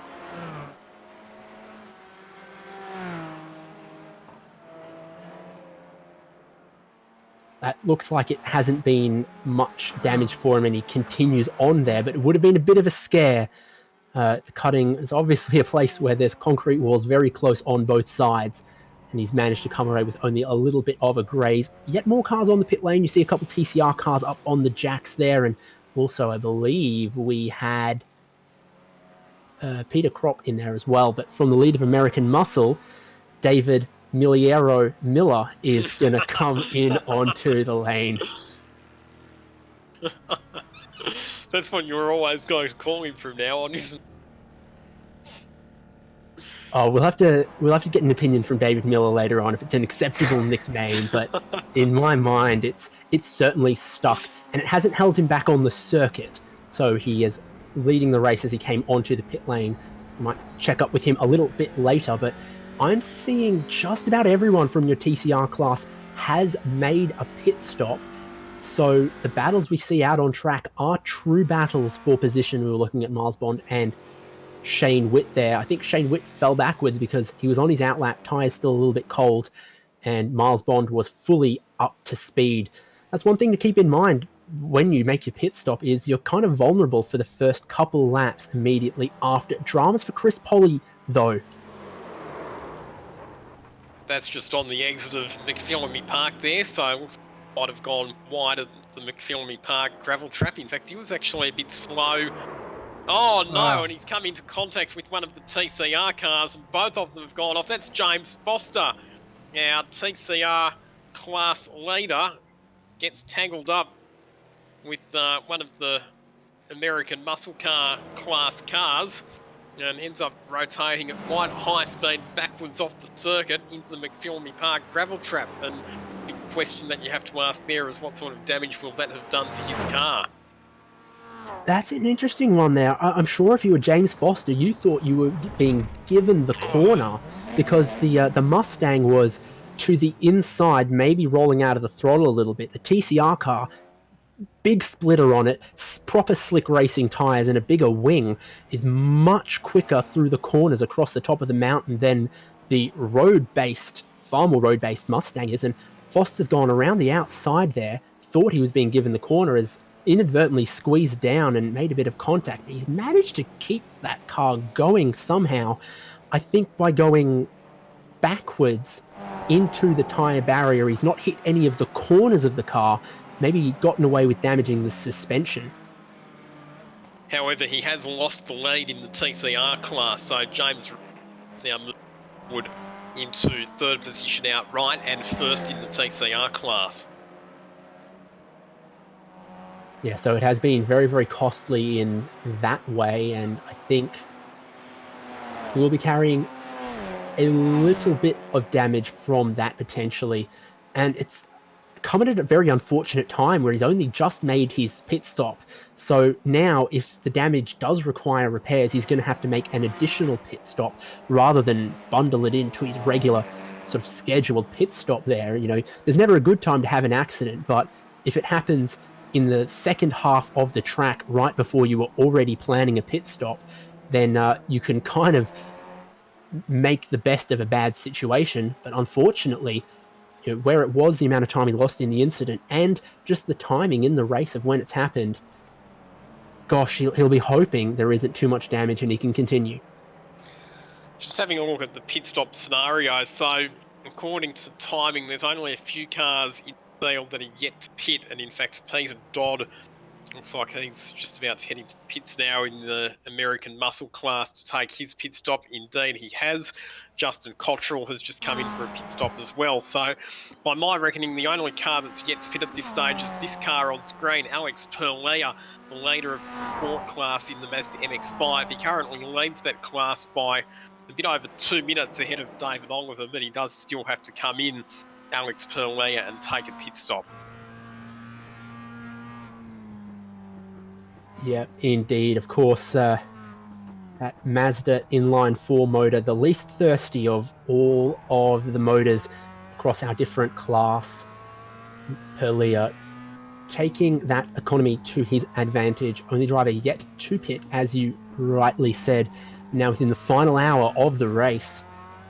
And he has quite a lead. Don't adjust your monitor, that's correct. 2 minutes 5 seconds over Dave Oliver, who has, of course, made a pit stop. That'll close up a little bit more later on, but a fantastic job, it must be said. Sorry, Dave, and you can see that his tyres are really starting to wear down.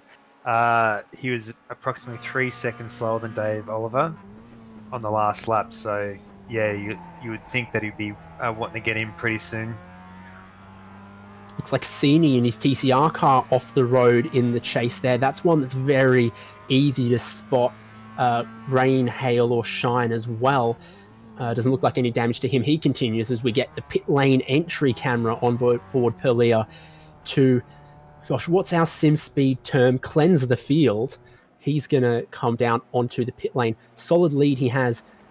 Definitely going to see fuel go into that car. I assume it'll go up onto the jacks as well as Grant Matterford. Is this a additional pit stop for him? It is. This is his second time onto the lane. So well picked there, Nick. Alex Perlea coming in right on cue with just under an hour remaining. There is Dave Oliver, who currently sits second in the sport class.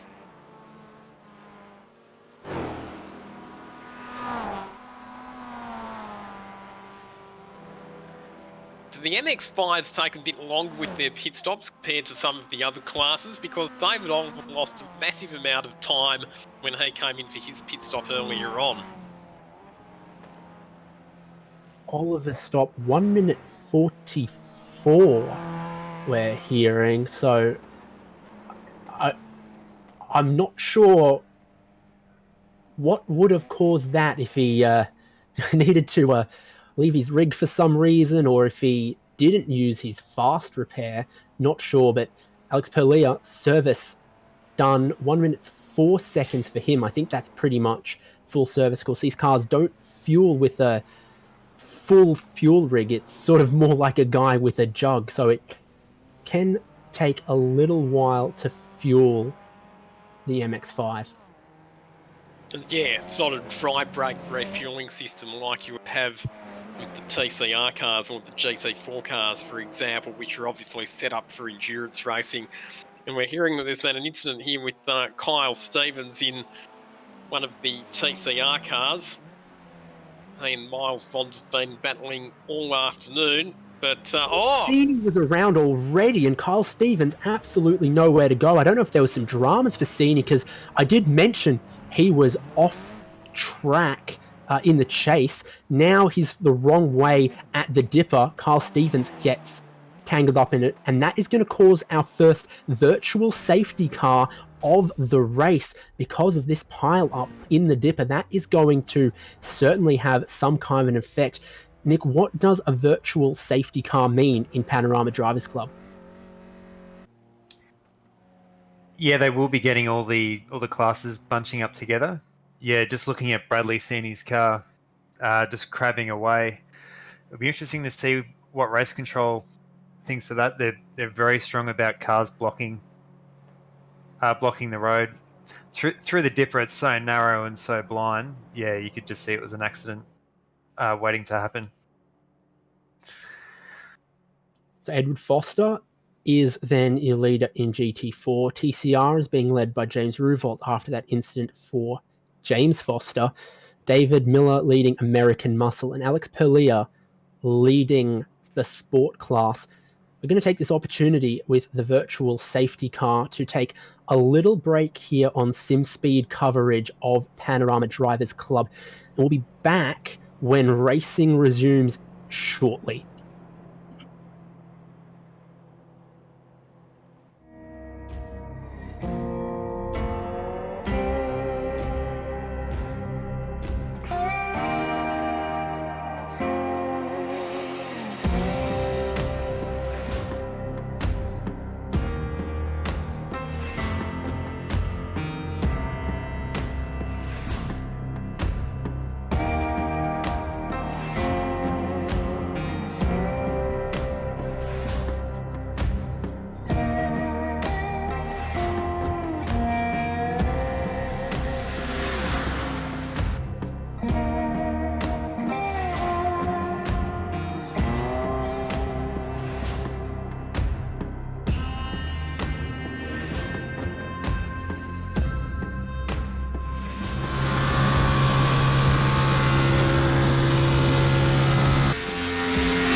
Green flag racing in Panorama Drivers Club after that short virtual safety car from a TCR incident.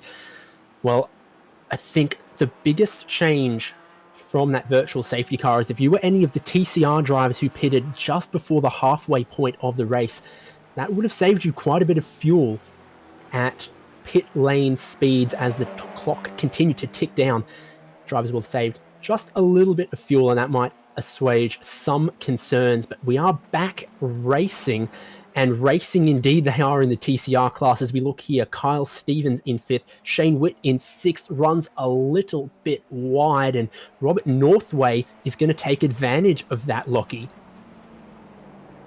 Looking up the inside, Robert Northway, who's been in the thick of the TCR action all afternoon, and he's going to have side-by-side drag up now to the straight with Shane Witt, who was a little bit wide there at Hell Corner, but will have the preferred inside line if he can maintain the overlap, which he can't quite do because Northway had the superior run up Mountain Straight. So a change in position there between a couple of the TCR cars. They're battling over positions 6 and 7 within the TCR class.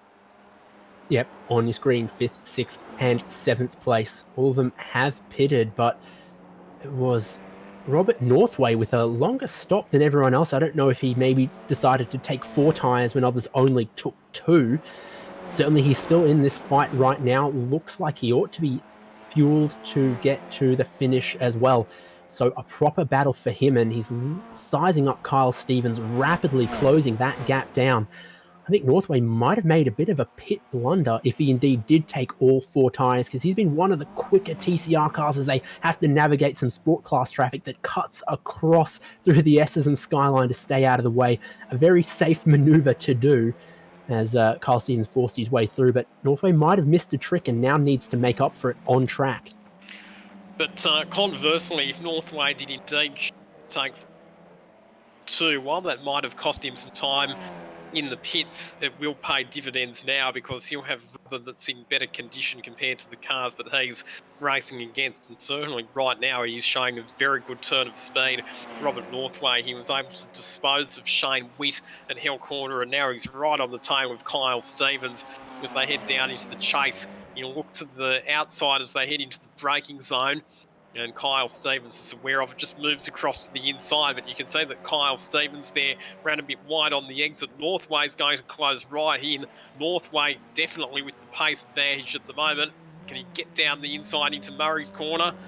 Not quite. Kyle Stevens breaks a little bit later, but certainly Northway with the pace advantage at this stage. That's definitely how it looks. Northway a little bit quicker, but Kyle Stevens proving very, very difficult to pass in this 3-car scrap, and it kind of helps Shane Witt stay in the picture, Nick. Yeah, I was just hearing from race control that there was a penalty handed out, and I'm just looking at both Bradley Senni and Peter Kropp have dropped off the timing screens. There we go, side by side here. Northway does get to the inside for Griffin's Bend, and that's the way to get the pass done, helped by a little bit of that American muscle traffic that tries to stay out of the way, but Kyle Stevens read that situation wrong, it has to be said. Robert Northway moves himself up into 5th in class. Kyle Stevens goes back into 6th, and that means both of these guys are then tied for number of positions gained on 11. And Miles Bond, who's just ahead of them, he has also made up 11 races as well. And Miles Bond is about 7 seconds ahead of Robert Northway at this stage. So Northway will put his head down, keep punching out the lap times, no doubt, and look to try and catch up to Miles Bond, which he was over a second quicker than Miles Bond on the previous lap. And in fact, Robert Northway definitely one of the quicker TCR drivers on the racetrack at the moment. In the TCR class, though, it is James Ruwalt who leads the way in the class by 3 seconds ahead of James Foster. The overall and outright leader of the race is Edward Foster. He has a 29.4 second margin over Hugh McLaughlin. Yeah, indeed. But for that lead in TCR, though, James Foster was faster on the last lap by almost a second. So that almost sickening incident we saw at the top of the mountain has not slowed his car down. All the important stuff is up front in a TCR car, the steering and the drive. Now he's having trouble with a bit of traffic across the mountain, as often happens, but that lead was significantly more than 3 seconds not long ago, as now James Foster gets let through. Despite that crash, I think you cannot count James Foster out as being in the hunt for the win in the TCR class.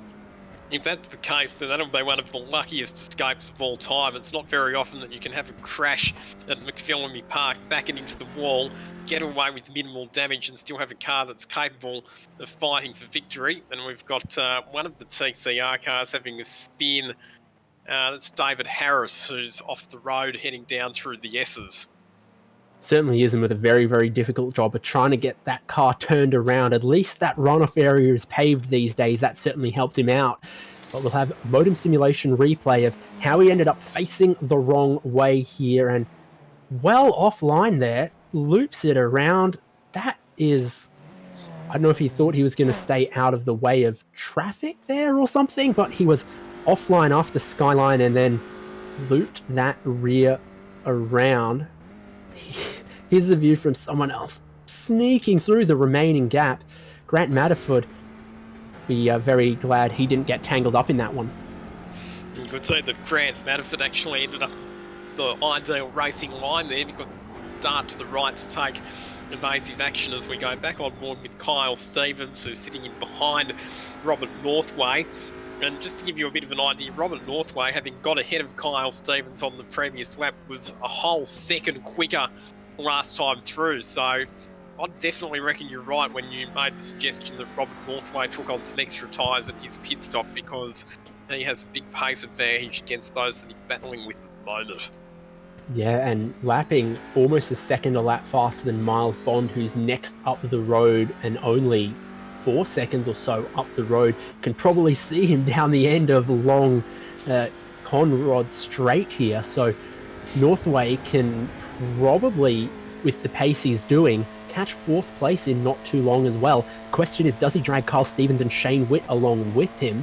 Shane Witt's certainly getting a good go at the toe from Kyle Stevens here.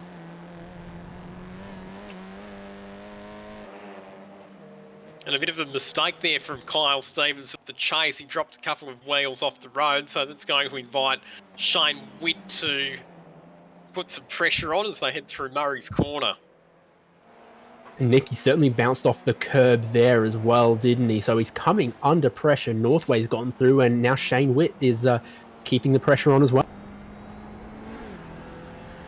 Yeah, taking a lot of curb there at Murray's Corner. These TCRs are very twitchy on the rear, and we've seen quite a few cars already spin off in that spot. So yeah, it was lucky to hold it together. No defense from Kyle Stevens. Shane Witt goes to the right-hand side of the road. That's going to be the inside for Griffin's Bend. He's more than enough alongside. He's got the inside, and that's the position done. So Kyle Stevens drops back another spot. He had quite a short pit stop. He's got one of the few TCR stops I can see that was underneath 40 seconds. 39.5 for Kyle Stevens. So I wonder if even after that virtual safety car, he's got some fuel concerns. He's backing off here and there to maybe try and nurse that fuel to the end.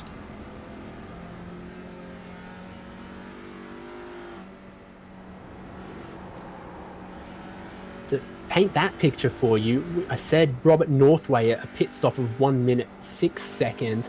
Shane Witt, for example, took 43.5 seconds of fuel. Carl Stevens only 39 as he goes side by side with some American muscle. Has to take the paved runoff there to avoid contact. Carl Stevens is having a tough couple of laps here. I do agree with you, David, that we do need Shay Adam or somebody else to do some pit lane reporting for us, because it would be very, very useful right about now to have very accurate information on where everybody's at in terms of fuel and tyres that they have taken on during their pit stops. And a report on the burnouts leaving the pit stall would also, I don't know if it would be useful, but it'd certainly add entertainment value.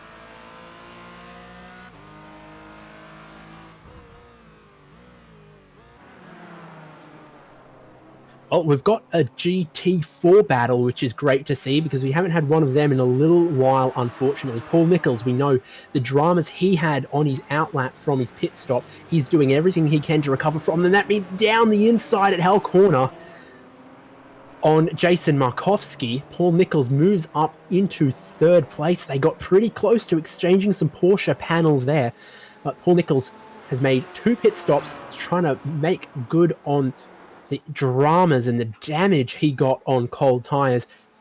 He moves himself up into third. Hearing he is involved with a Subaru dealership, hence the sponsors on his car. I think Boxer Engines is purely coincidence there. Also, just Cameron Double, we saw that he had some technical problems a bit earlier in the race and had to do a bit of a system reset to get himself back onto the track. He has managed to work his way back up to 12th position outright, so not a bad recovery for Cameron Stubber considering the huge amount of time that he lost earlier on. And we flagged this one earlier, James Foster on the charge, on the recovery drive and hunting down the lead of his class. We look at it now, it's underneath 1.5 seconds, and typically you think of 1.5 seconds as the distance where you start to feel the draft of the car in front. Once you've closed to 1.5 seconds, you've done half of the job, and the slipstream will help you with the rest. And you see that updating number on the bottom of your screen now, 1.3 seconds. James Ruvolt coming under some pressure. James Foster wants that lead back, Nick. That's right, and they're just coming through on a few of the slower TCR cars, so hopefully this lap traffic doesn't influence this battle too much. I was just looking at the sky, it's starting to darken down quite a lot, so potentially in 40 minutes time they'll have to throw the headlights on and do the last section in the dark. There might be a concern for some of our Mustangs that have lost their headlights. Notoriously finicky little headlight sockets in those Mustang FR 500 races. The littlest tap and your headlights are out. So they'll be hoping that some light remains in the sky. It's been overcast all day. It'll remain overcast. And I guess we're still using daylight savings or something in New South Wales because it is 5:30 in sim time. We are heading deeper into that evening. It is getting darker in the sky and on circuit. We've still got 40 minutes of racing to go, so it is very likely that headlights will come on and be very needed indeed. Across the top of the mountain, good run from James Foster. The lead in TCR underneath half a second. He's had an excellent run over the top of the mountain on this lap, and you can see just time he's been able to take out of James Ruvolt, so he'll be right in the tow as they head down Conrod Straight into the chase. He'll be close enough to pull out and have a look down the inside under brakes. Ruvolt moves it across to the middle of the track just to defend and cover off that overtaking opportunity. James Foster decides that discretion is the better part of valour and doesn't go jamming it up the inside, but James Foster will definitely be starting to think about where he can execute this path to the lead. Yeah, Foster certainly had the pace, but James Ruvolt was not going to be caught unawares. What about into Hell Corner? Well, he had a look. Foster doing everything he can to get in that sizably proportioned mirror in these TCR cars. He's right in the tow this time, and Ruvolt knows how this works. He's staying to the right-hand side of the circuit, which is going to be the inside for the next corner, but Foster has quite the run. We've seen some guys manage to go around the outside here. Is he far enough ahead? No, Foster is not, but a big wiggle for Ruvolt means he is back into second place, and James Foster is into the lead. Quick reactions to save that one. Let's take a look at the replay, and I guess I can get your thoughts on this one, Lockie. Not very often that you can successfully pull a move around the outside at bend, but very nicely done there from James Foster, who was waged up against the curb on the inside, who had a big wiggle on the exit of the corner, had to apply some opposite lock and a bit of throttle application to get the front of the car pointing back in a straight line. Let's have a look at the super slow-mo and watch the wheel work. You can see, look at the amount of left-hand opposite lock. Then he has to swing it to the right again. Wiggle, wiggle, wiggle, wiggle, wiggle. And eventually he gets it pointed in a straight line. Yeah, so a great move from James Foster, showing that if you just keep the pressure on, eventually you'll find an opening to get through into the lead, and he certainly has done that. Well, Northway, we mentioned the charge he had coming through the field. He's now within 1 second of Miles Bond for fourth place. Yes, his pace has been very good. Consistently, he's been over a second quicker the last few laps, so Northway making big headway as he starts to apply the pressure on Bond in what will be the contest for 8th position outright and 4th within the TCR class. Now, you mentioned that it's getting quite dark at Mount Panorama, and those clouds look a bit ominous, but I don't think there's going to be any rain, mainly because I don't think there is actually any wet weather within the iRacing program at this stage. Yeah, that's sort of the iRacing philosophy, where if they can't do it perfectly, they're not going to do it. And that's sort of left us waiting for a few things that we eventually did get, like dirt racing and driver swaps that weren't originally included in iRacing. It took a little while to come about, but when we did get them, they were as close to the real thing as you could get. So I hear that rain and wet weather racing is hashtag soon. Would not hold my breath for that one. Great defensive line there from Miles Bond, because he doesn't want Northway throwing it down the inside of the elbow. Maybe it's going to compromise his exit just a little bit. But yeah, I think the biggest concern for these drivers is the track temperature and the darkness in the sky. With still 35 minutes to go, it's dark now. It's going to keep getting darker. What about Northway, though? Can he get through into fourth? He's got a very good toe. You can see just how powerful the slipstream was. He'll pull up alongside Miles Bond as they head into the braking zone for the chase. They make door-to-door contact as they swing into the left-hander. That causes Northway to get forced wide, and he will lose a few car lengths to Miles Bond as they head down into Murray's Corner. So pretty vigorous defence there from Miles Bond. He does not want to give up fourth position within the TCR class. They were pretty much level coming into the corner. Bond had the inside and was not going to yield it. So Northway is going to either have to be bolder next time or try something else in this battle. Nice flash of the brake lights from the Mustang there, letting the faster class cars know that he's going to let them by before the next corner. That's a good bit of sportsmanship. You can do that one, keeping the throttle pinned and just doing a little tap on the brake pedal. Cameron Stubber, though, is actually in a fight for position with these guys.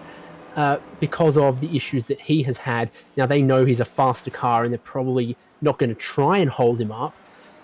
Gosh, those headlights are starting to look bright from Cameron Stubber. So he's split the two TCR cars at the moment, and we know that the TCR cars are pretty quick and pretty much a match for the GT4 cars across the top of the mountain. Cameron Stubber had a look to the inside at Reid Park there as he tried to flash the headlights in the rearview mirrors of Miles Bond, but Bond kept it on the racing line. They've got some more slower cars up ahead of Mazda MX-5. Has to just step sideways at Philamy Park to allow the TCR and the GT4 cars safe passage through. There's another slower car just up ahead of them as well. I think that's a Mustang as they head down through the S's and the Dipper.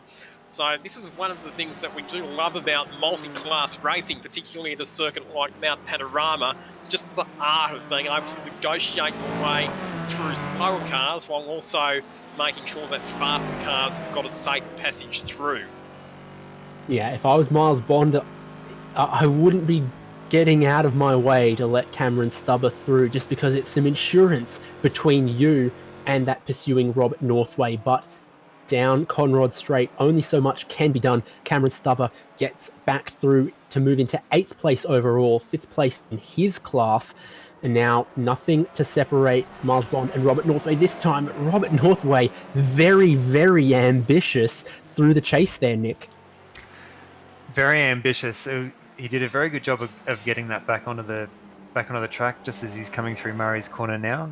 Just hearing on the race radio, Adam Neal receiving a penalty, so not a great day for Adam Neal. He's had a few issues right from the get-go. He's down in 15th in the TCR class.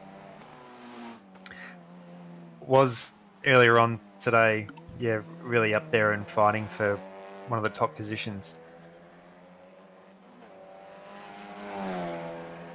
Running well for a short time at Bathurst and putting a full endurance race together, two different things, as many people have learned throughout the long history of this racing circuit and the races that have been held there. So it is unfortunate then for Adam Neal, where he runs 15th in class. To take a look at a couple of our class leaders, David Miller in American Muscle, his Mustang has a near 20-second lead, and Alex Perlia, well, he has quite a bit of lead still over Dave Oliver as well. 41 seconds you see on the screen. Yeah, he's managed that gap really well. Got his pit stop in. Half an hour now left to run, or just over half an hour, so he should have plenty of fuel and tyres to get him there to the end. Lockie, we saw the move that put James Foster into the lead, but he hasn't been flawless since then, and he still has James Ruvolt pursuing him very, very closely for the lead in TCR. So it sounds like James Foster's made a bit of a mistake somewhere, and that has allowed James Ruvolt to keep the pressure on. So the battle for the lead in TCR is still very much alive with just over half an hour to go. It's actually interesting that we're talking about light before, because I think in PDC 5 they did start in the dark, so they did a 6 a.m. start. So yeah, this evening they're finishing right on dark. The headlights have turned on for the TCR cars. You can see that now. They've got the Audi-style daytime running lights that you see all the time.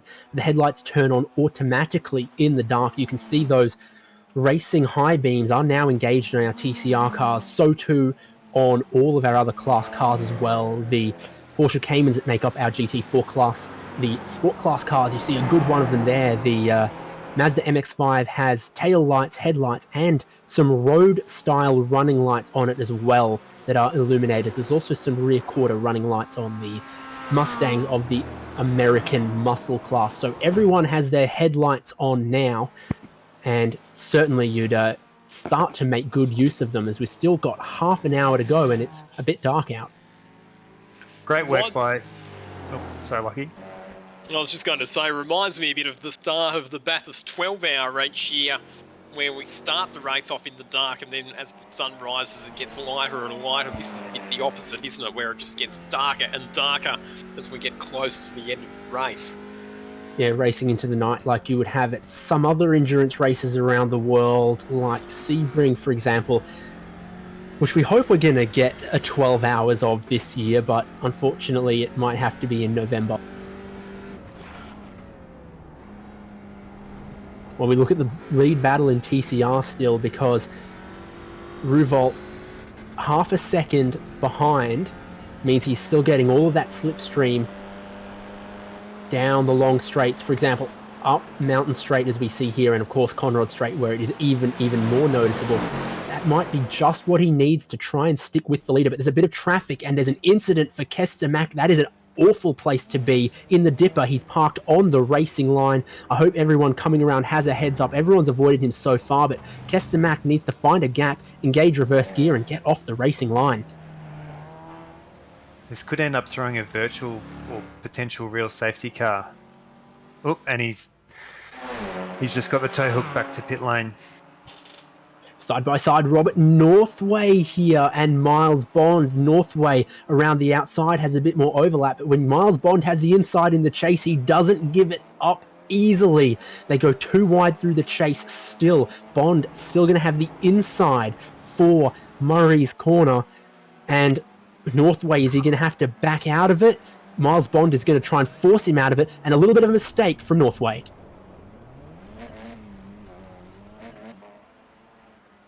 So Northway gets it going again. No damage for him, but his attempts at getting around Miles Bond have not gone easily. Oh, yeah, it's a bit of a 50-50 one there, because I reckon that changed braking zone, which is a bit of a no-no as well, and Northway was on the outside of the track and didn't really have anywhere else to go. It was complicated as well by the fact that there was a GC4 car rapidly approaching the two of them. Oh, I think Northway had space. Having had a look at that from a different angle, Miles Bond changed his line, but it was before they got to the braking zone. I think Northway probably just ended up a bit too far to the right there, and when he turned in, he had a couple of wheels that were on grass, and that was what caused him to run up the escape road there at Murray's Corner.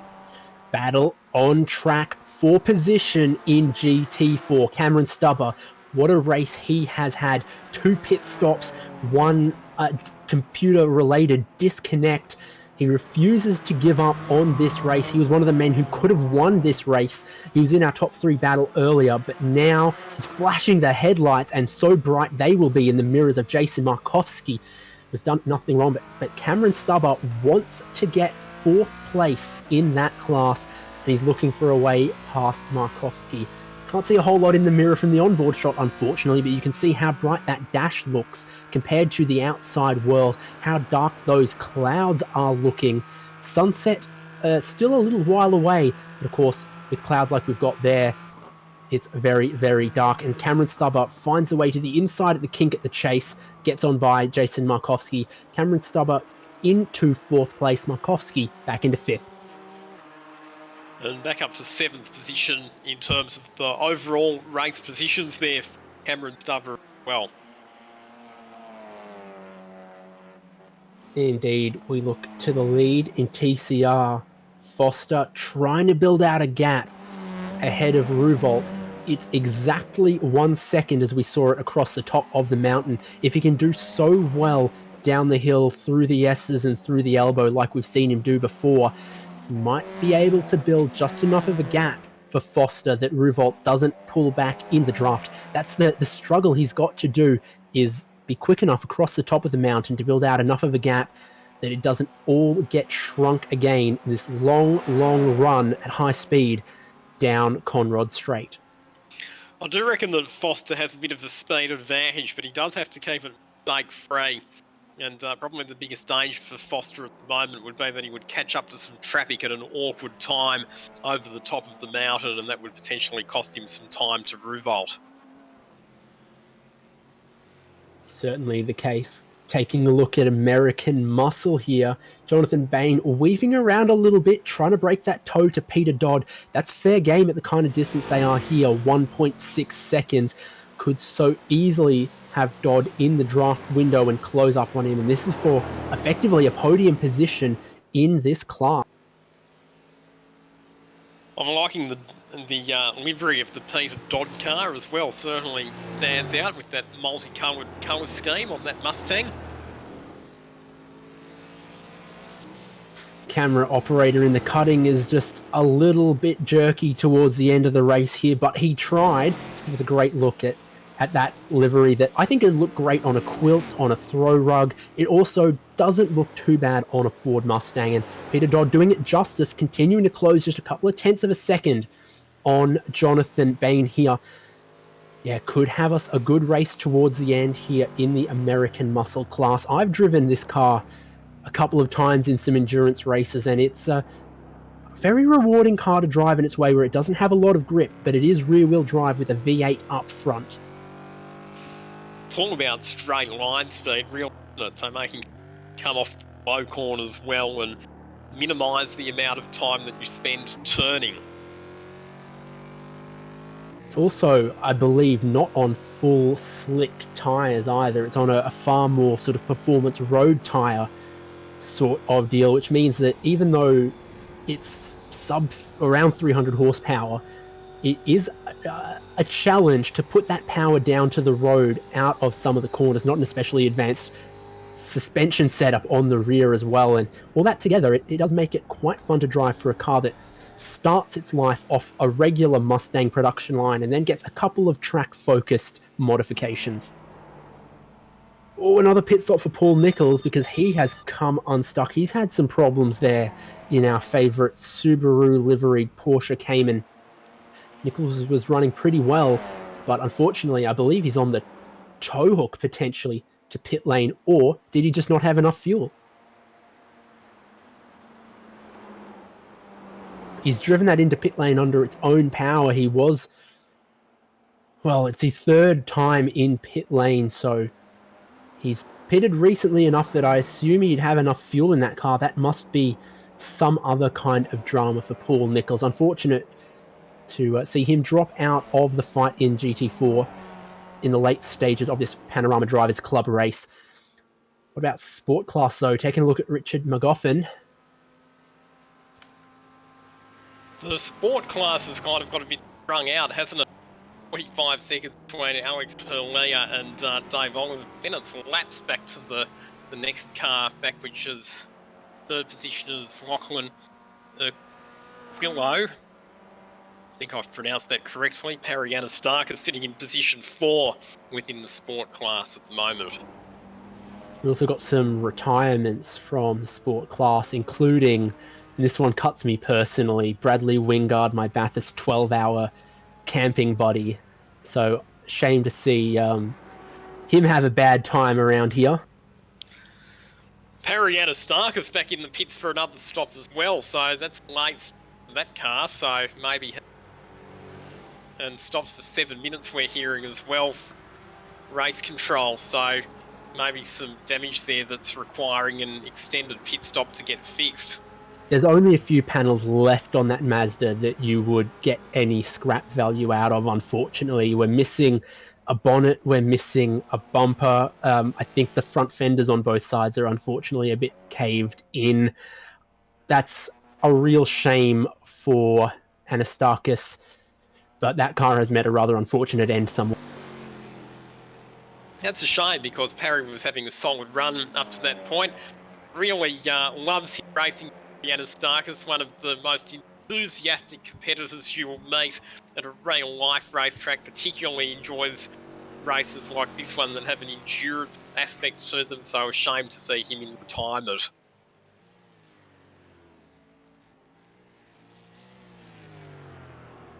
Indeed. Some of our battles getting a bit further spread out. We did have our eyes on the TCR lead. You can see on your screen that that's now out beyond 2 seconds. So James Foster has put the power down and shown the speed that we've seen him have all race long to drop James Ruvolt out of slipstream range and take one bullet out of Ruvolt's gun there in second place.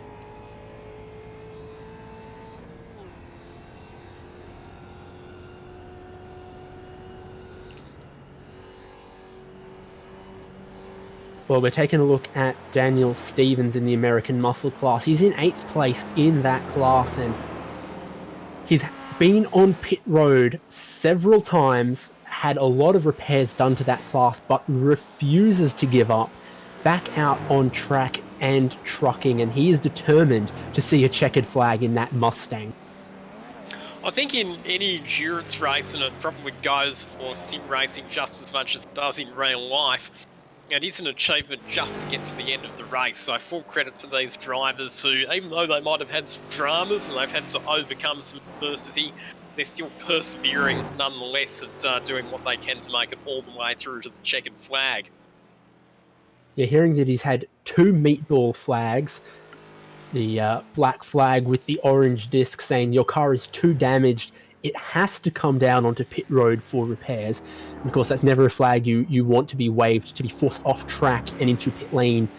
Not anything any racing competitor wants. We're hearing he's had 2 of them, bounced back from that to get back out on track. And that is, while he's not going to be picking up a great deal of points and he's not going to be finishing particularly high in his class, a noble pursuit to get out there again and keep getting those laps scored ticking underneath his belt.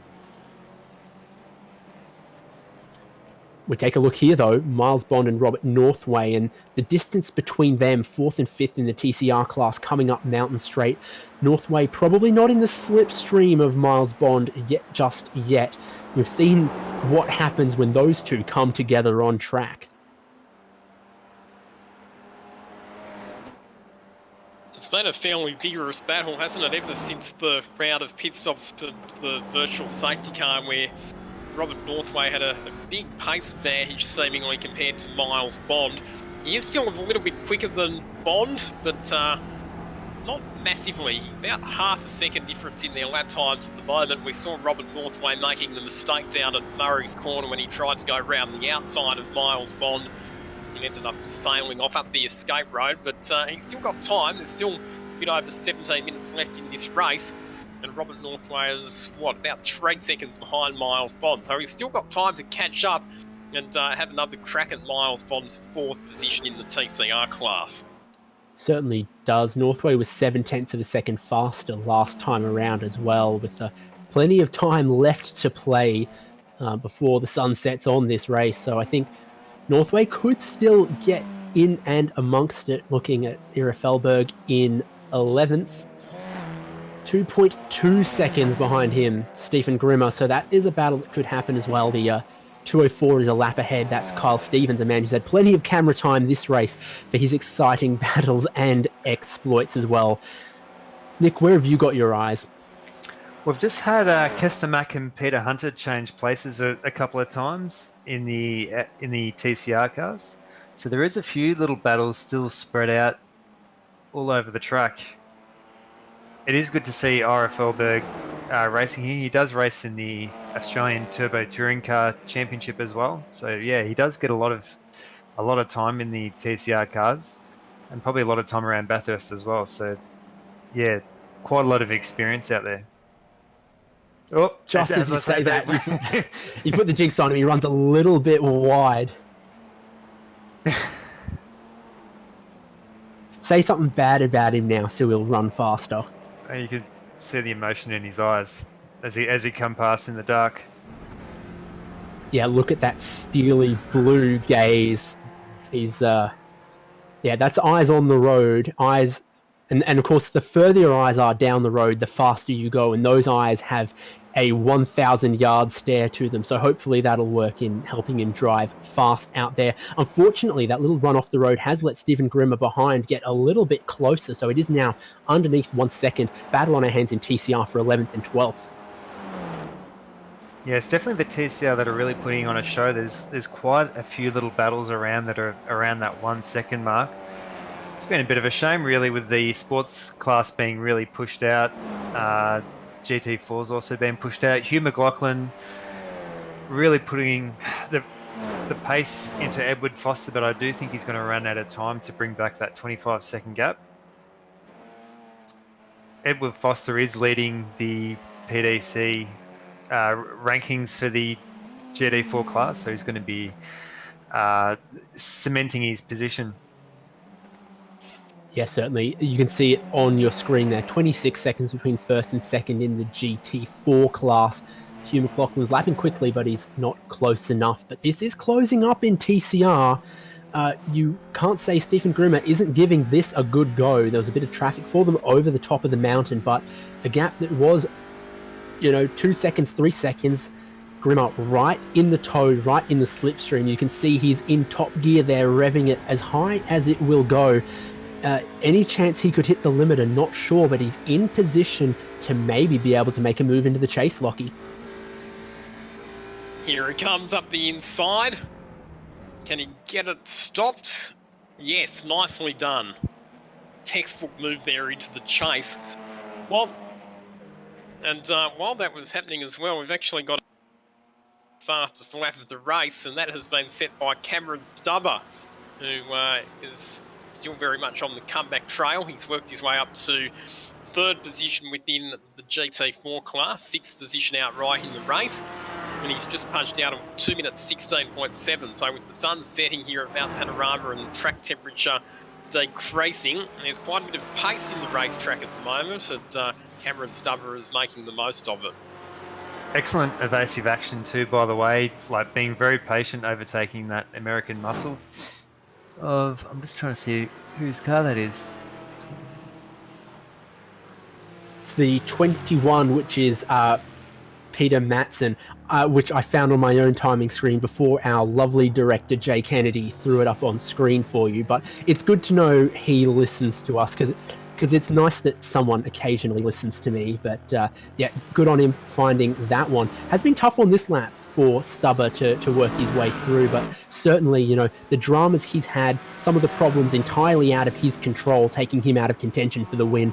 I think that fastest laps is just to tell himself, if no one else, I could have been in the fight for this win. Maybe I could have got it. I have the pace. And you can see... Oh, sorry, Lucky. I was just going to say, it's starting to get seriously dark out on track now, and you can see that based on just how effective the headlights are on these cars. And this battle continues between Miles Bond and Robert Northway. Robert Northway continuing to take time out of Miles Bond. He was 0.6 of a second quicker on the previous lap. Each of the last 3 laps, he has been over half a second quicker than Miles Bond, so he will continue to catch up, and the battle for positions 4 and 5 in the TCR class is going to be mighty once again with about 10 minutes to go. Yeah, indeed. This one was underneath 1 second a little while ago. I saw it flash up on my timing screen, but of course the traffic comes and goes, and you can see Miles Bond has a little bit of his own class traffic in front of him in the number 3 car of Bradley Seeney. So Bond's going to hope that doesn't hold him up too much, and Northway is going to be hoping it's an opportunity for him to close in a little bit further. There's a sport class car in there as well, and this is not quite how Miles Bond would have envisioned it. He gets past the sport car. Bradley Seeney pulls all the way to the left to offer the inside line into the next corner to Miles Bond. Northway also gets a similar run through the traffic, so the gap stays pretty steady between them. 11 minutes to go. Some of these drivers, fatigue and repetition might be setting in after 2 hours, 10 minutes of racing.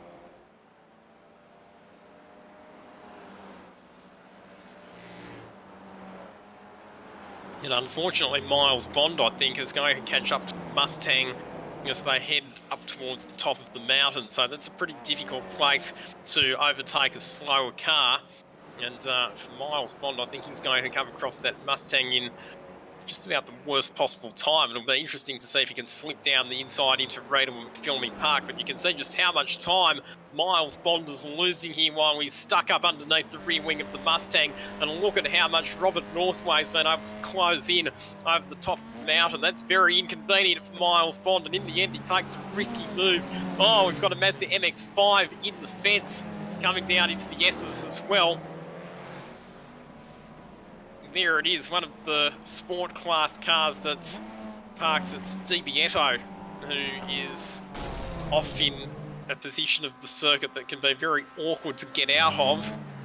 And that's thankfully off the racing line, so provided he stays parked there, nobody else should be in any danger of running into that car. Looking at a replay here of Kyle Stevens, Modem Simulation, our sponsor for this, and he's looking for a way through the sport class cars here, and that sport class car catches the inside wall, catches another wall through the dipper, and Kyle Stevens, not quite how he would have wanted to get through it. It's always scary in a narrow section of track like that. The car in front of you hits the wall, you just don't know which way they're going to ping pong. In the end, Kyle Stevens got through relatively cleanly, but problems still for Robert Northway as the rear slides out from underneath him in his pursuit of Miles Bond. The gap has been closed down to underneath a second. Northway as yet unable to strike. 5 laps to go, we're hearing. So if you're Robert Northway, you've only got a couple of laps left to find your way past. So 9 minutes remaining on the clock. It seems that every time Robert Northway gets hiking to Miles Bond, he seems to make a mistake and it just lets bombshell from race control. You remember, Miles Bond was given a drive-through penalty earlier in the race. Well, he's being deemed at fault for another incident and disqualified. I'm seeing this right now. You can't see him on circuit anymore because Miles Bond was disqualified and removed from the race. So that was why the car just disappeared off the screen all of a sudden. It's not something that we can do in real-life motorsport, but I reckon that there are clerks of the course and officials all around Australia, all around the world that wish they had the power to just remove cars, vanish cars from the racetrack. The closest thing I can think of is some rental carts. They can turn your power down by remote control, but that's about the best you can do, and only if the ECU is willing to cooperate. Okay, so this will be a replay that we're watching at the moment. So I remember Jason DiBietto, we saw him having a bit of a shunt. Ah, there we go. So he's had got contact some help with one of the TCR cars, and that's what caused him to end up parked off some drivers right there. It was Adam Neal who made contact with the rear of his car heading over Skyline.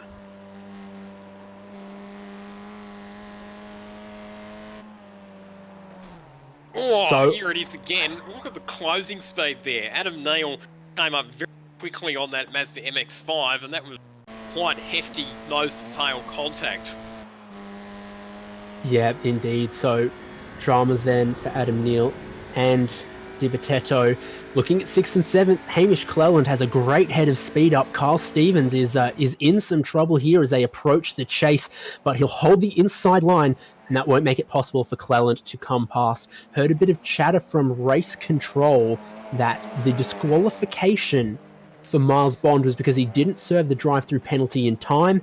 He had it comes down potentially to where he was on track when the penalty was issued. He thought he had a certain number of laps, but he waited too long. It was a certain number of times past the entry to pit lane. Miles Bond, not serving that penalty quick enough, has been disqualified. So that is moving all of these other battles up one more position. So this battle we continue to watch for Kyle Stevens and Hamish Cleland is now for 6th place. Cleland looks like he has good speed, but just hasn't found the way around Kyle Stevens yet. Great defense from Stevens into the chase, and Cleland is not close enough into Griffins.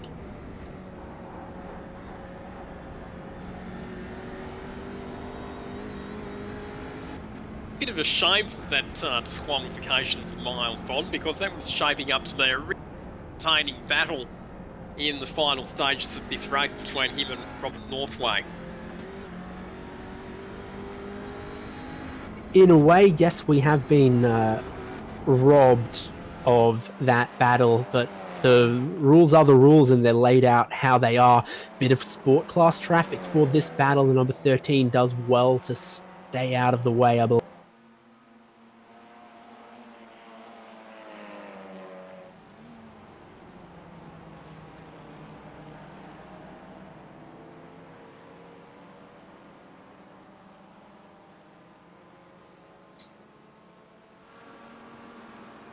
It's 3 laps to go for our leader as Edward Foster crosses the line. So if you're in a battle, you're running out of time to get that position.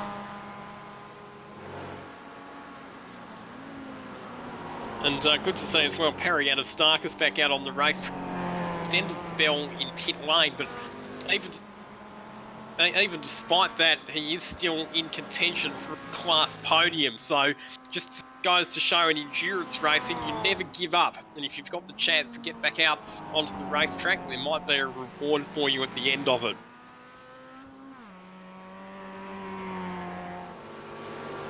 Well, just a couple minutes left remaining in this edition of Panorama Drivers Club. It's certainly getting pretty dark out there. Nick, if you could pick maybe your most impressive driver out there, who has maybe impressed you in terms of, resilience, persistence, and racecraft? Yeah, definitely have to be Cameron Stubber with getting PC problems and having to restart a race and start back from pit lane and still coming away with a podium in the GT4 class. So also netting the fastest time. Looking still at this TCR battle, though. Kyle Stevens has to take a defensive line once again. And we've seen how potent that inside line into Griffins can be. They've got Bradley Senior, I think, to get past before the cutting, and he stays well out of the way of this battle. He knows what's at stake, but it's still a compromised line for Hamish Cleland. Drops him back a couple of car lengths and gives gives Kyle Stevens the little bit of breathing room that he needs with 2 laps to go when they cross the start-finish line next time. If you're Kyle Stevens, you have to believe it's possible to hold Hamish Cleland behind you. The TCR class has certainly been the pavement class this afternoon, that's for sure. Right throughout the entire race, it seems like there's always been some battle. There's always been something to talk about in the TCR class. Yeah, it's quantity and quality. TCR always races very, very closely. The difference between the fastest drivers and the slowest drivers is much closer than it is in some other classes. And then, of course, quantity. The more cars you have in a class, the more likely you are to have some great battles.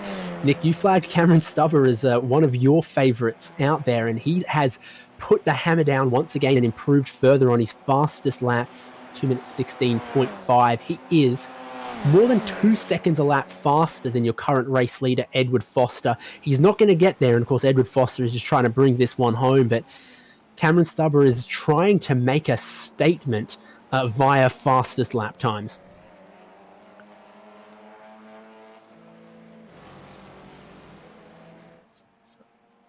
Good to see the headlights on the safety car at the end of pit lane. That thing is powered on, waiting to go, but Hamish Cleland, big moment there, locking up the rear tyres very, very squirrely and losing some time in his battle with Kyle Stevens, who will not give up on 6th place.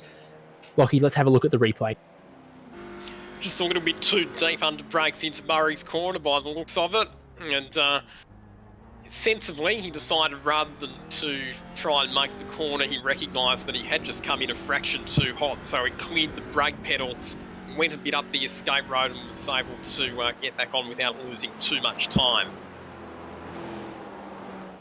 Yeah, indeed. You go too far up that escape road, you're heading into town in Bathurst, and the shops are probably just starting to shut now, so you're not going to get much done there. He carries on the racetrack.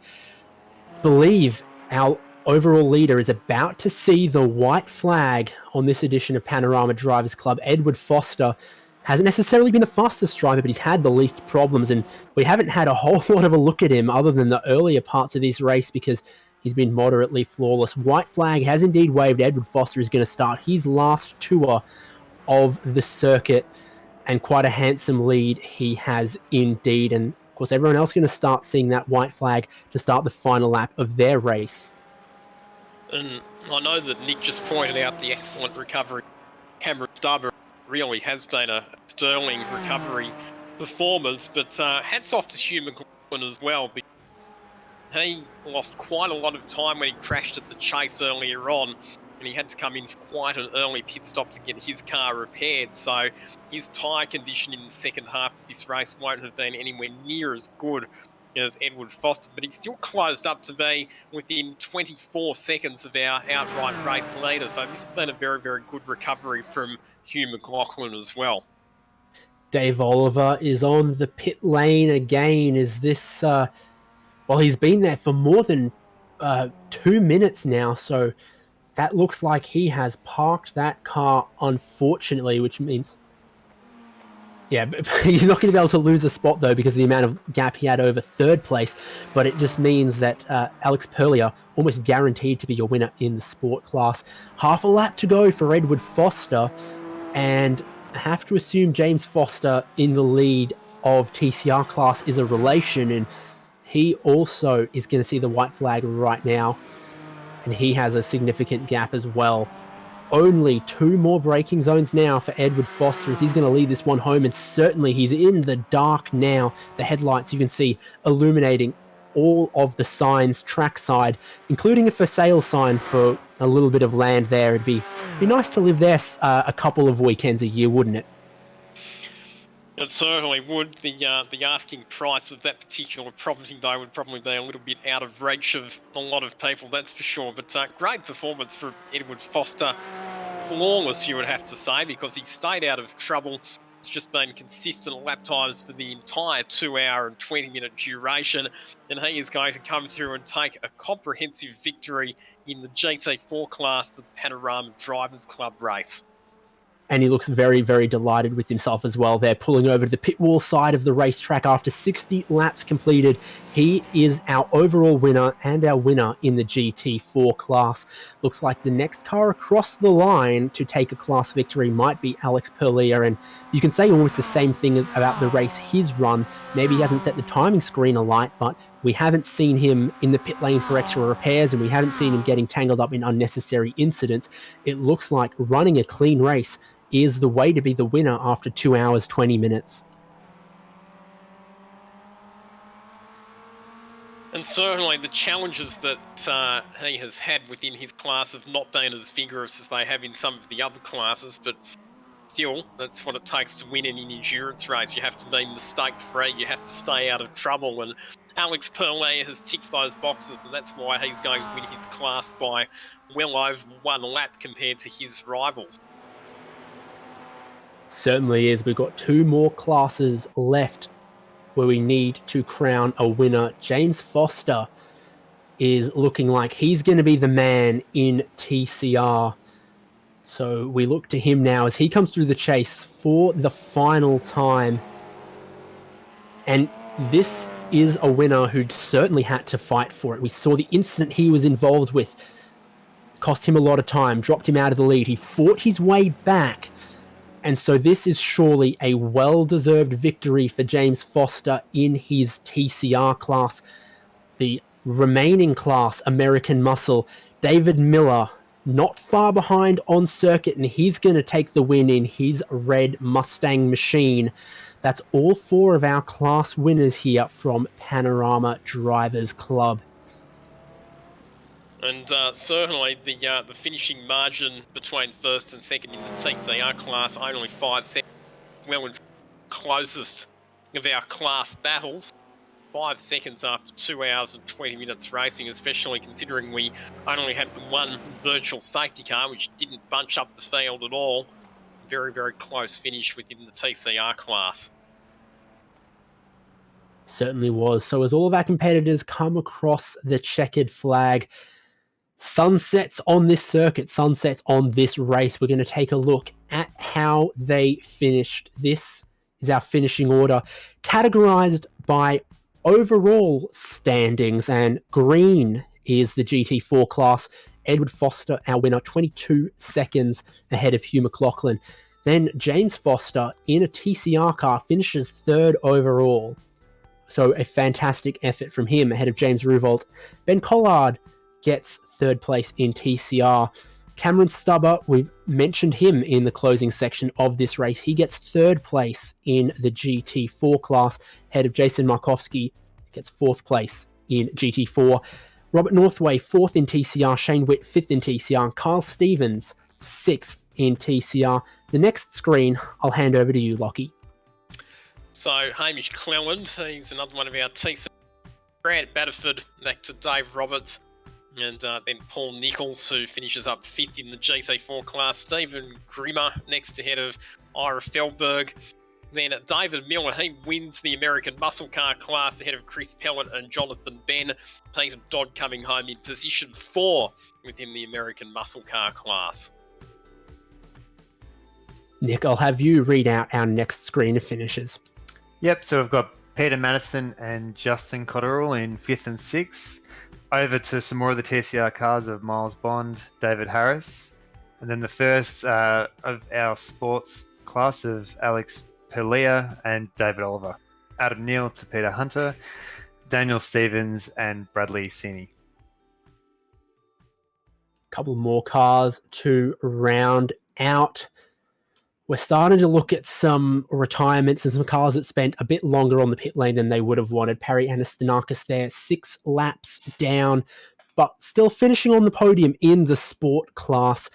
Then we've got Peter Kropp, we've got Kester Mack, we've got Lachlan Okuyo, we've got Richard McGoffin, Chris Polly, Jason DiBettetto. We saw the unfortunate incident he had at Skyline later in the race. Bradley Wingard in 7th in his class, and Ryan Shooter and Castillo Romero did start the race, but only completed 7 laps. He was the last car there.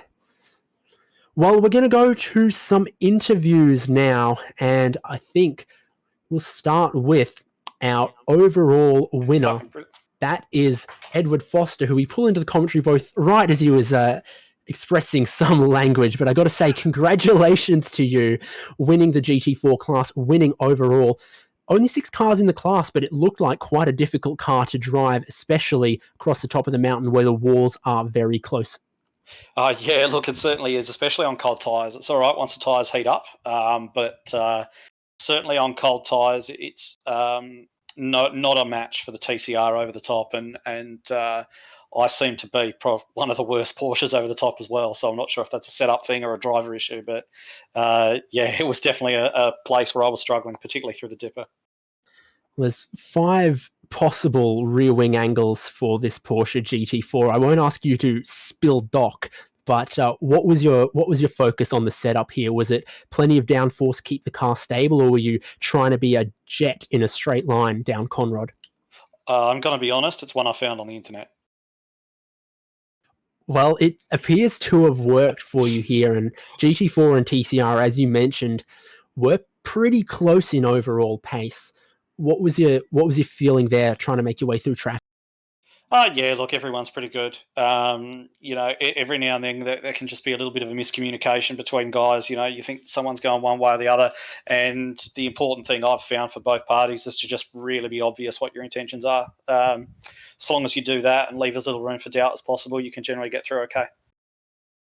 Overcast all day, so our track temperature didn't swing massively, but certainly got dark right at the end of the race. Did that affect how you were viewing the circuit? Not so much. I mean, we've had races in the dark a lot of the time in PDC, so I'm sort of used to it. For some reason, I did expect the track to grip up a little bit later on, but if anything, it seemed to get a little bit slicker. So, it was a bit of an odd one, but it wasn't a big change. Well, going to congratulate you once again on being the winner here today in Panorama Drivers Club. Well deserved, staying out of troubles. Anyone else you need to thank while we've got you on the SimSpeed broadcast? Yeah, absolutely. So first of all, Pace Syndicate events, they put this event on every month. It's always brilliant. So well done to them. Well done to you guys on what I'm sure was an absolutely top-notch broadcast. Thank you very much to Jinx Shifters for putting their livery onto the Porsche. And I also just want to give a happy birthday shout-out to my team boss, JP Courier. It's his birthday today. So happy birthday, mate. I hope this puts a smile on your face. Happy birthday, JP, indeed. And thank you for your time coming to chat with us there, Edward. We'll move on to the winner in the TCR class, and he's going to stand by for a chat with Lachlan. Yeah, so our winner for the TCR class today, very class, James Foster. Congratulations, mate, for that one. Yeah, what a crazy race. It was all looking good at the start. My goal was similar to the last race, where I was trying to conserve fuel to make sure I got past that hour 10 mark, so I could one stop and then have no issues with fuel going to the end. And it just seemed, for whatever reason, I was just catching cars in the worst possible spots. Like, I was always catching the MX-5s going down to the dipper and into Forest Elbow, and I was just constantly getting caught out. And then, as you guys probably saw on the broadcast going through McPhillamy, around the outside of a Mustang, I got turned around, which cost me the lead, and then it was just absolutely relentlessly going after James, and it was a good battle, and I'm glad I came out ahead. That incident with the Mustang at McPhillamy Park, you went backwards off the circuit into the tyre wall. Was there any noticeable damage to your car after that incident? I didn't feel anything different. I didn't feel it was heavy contact. The car felt fine. Obviously, I was nervous. Like, as soon as I started pulling away, like, it felt a bit weird, but it's because of the gravel on the tyres, I think. But yeah, I was able to drive as normal and just push like hell to catch James, and yeah, it was good. Obviously, to join Full Send Racing and get the first race and first win on the board is brilliant. So yeah, I'm really happy with it. One of the big talking points with the TCR cars is always the tyres, and you mentioned there that you were aiming to get to the 1 hour and 10 mark so that you only needed to make the one stop. How did you find your car was in terms of looking after its tyres? I find my car's okay. I've often heard other people complain about the tyre wear, but personally, I don't find tyre wear to be an issue in the TCR. I've even considered not taking them sometimes, but I mean, with a one stopper and the gap I had, there was no point to not take them. I think it adds 3 seconds to the stop, something like that. So it's sort of a no-brainer to take them, but they were fine. And then towards the end, you had a good battle with James Revolt. How was that one? Yeah, that was really good. I was just absolutely going after him. Came up behind a Mustang who was very difficult to pass, which cost me a bit of time. but yeah, generally the traffic was well behaved.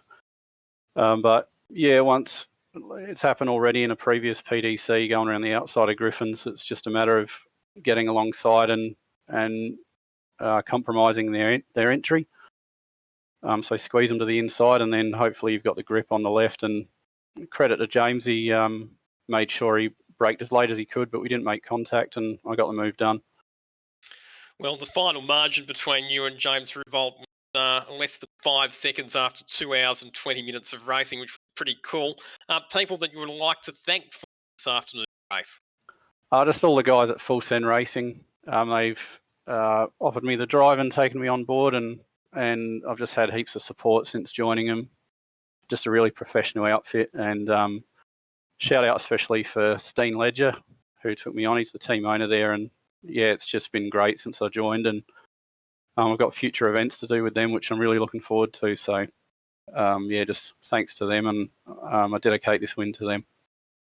All right, James, congratulations on the win. And David, you have to agree that TCR was certainly the entertainment class today.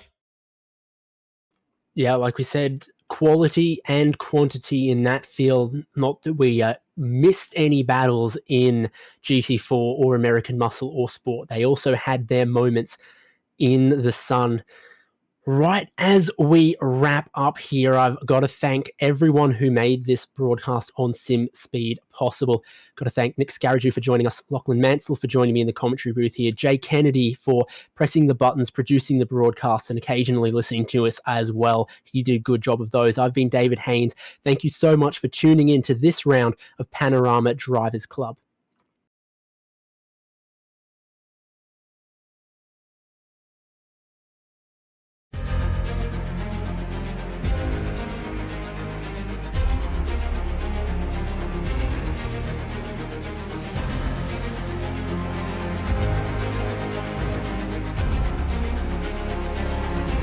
Fantastic. This is GT racing right now. He's got traction. He's going around the outside of both of them. Maloney. Oh, he's taken Anderson. Anderson's up to him. Oh, my God. Oh, big crash. Oh, my goodness. Half the field's going to get rolled. Second very close. These guys, I want to make their way through the field very quickly. Oh, there we go. Oh, no. That's massive. This is it. This is over. I can't believe this. Oh, my God. God, what?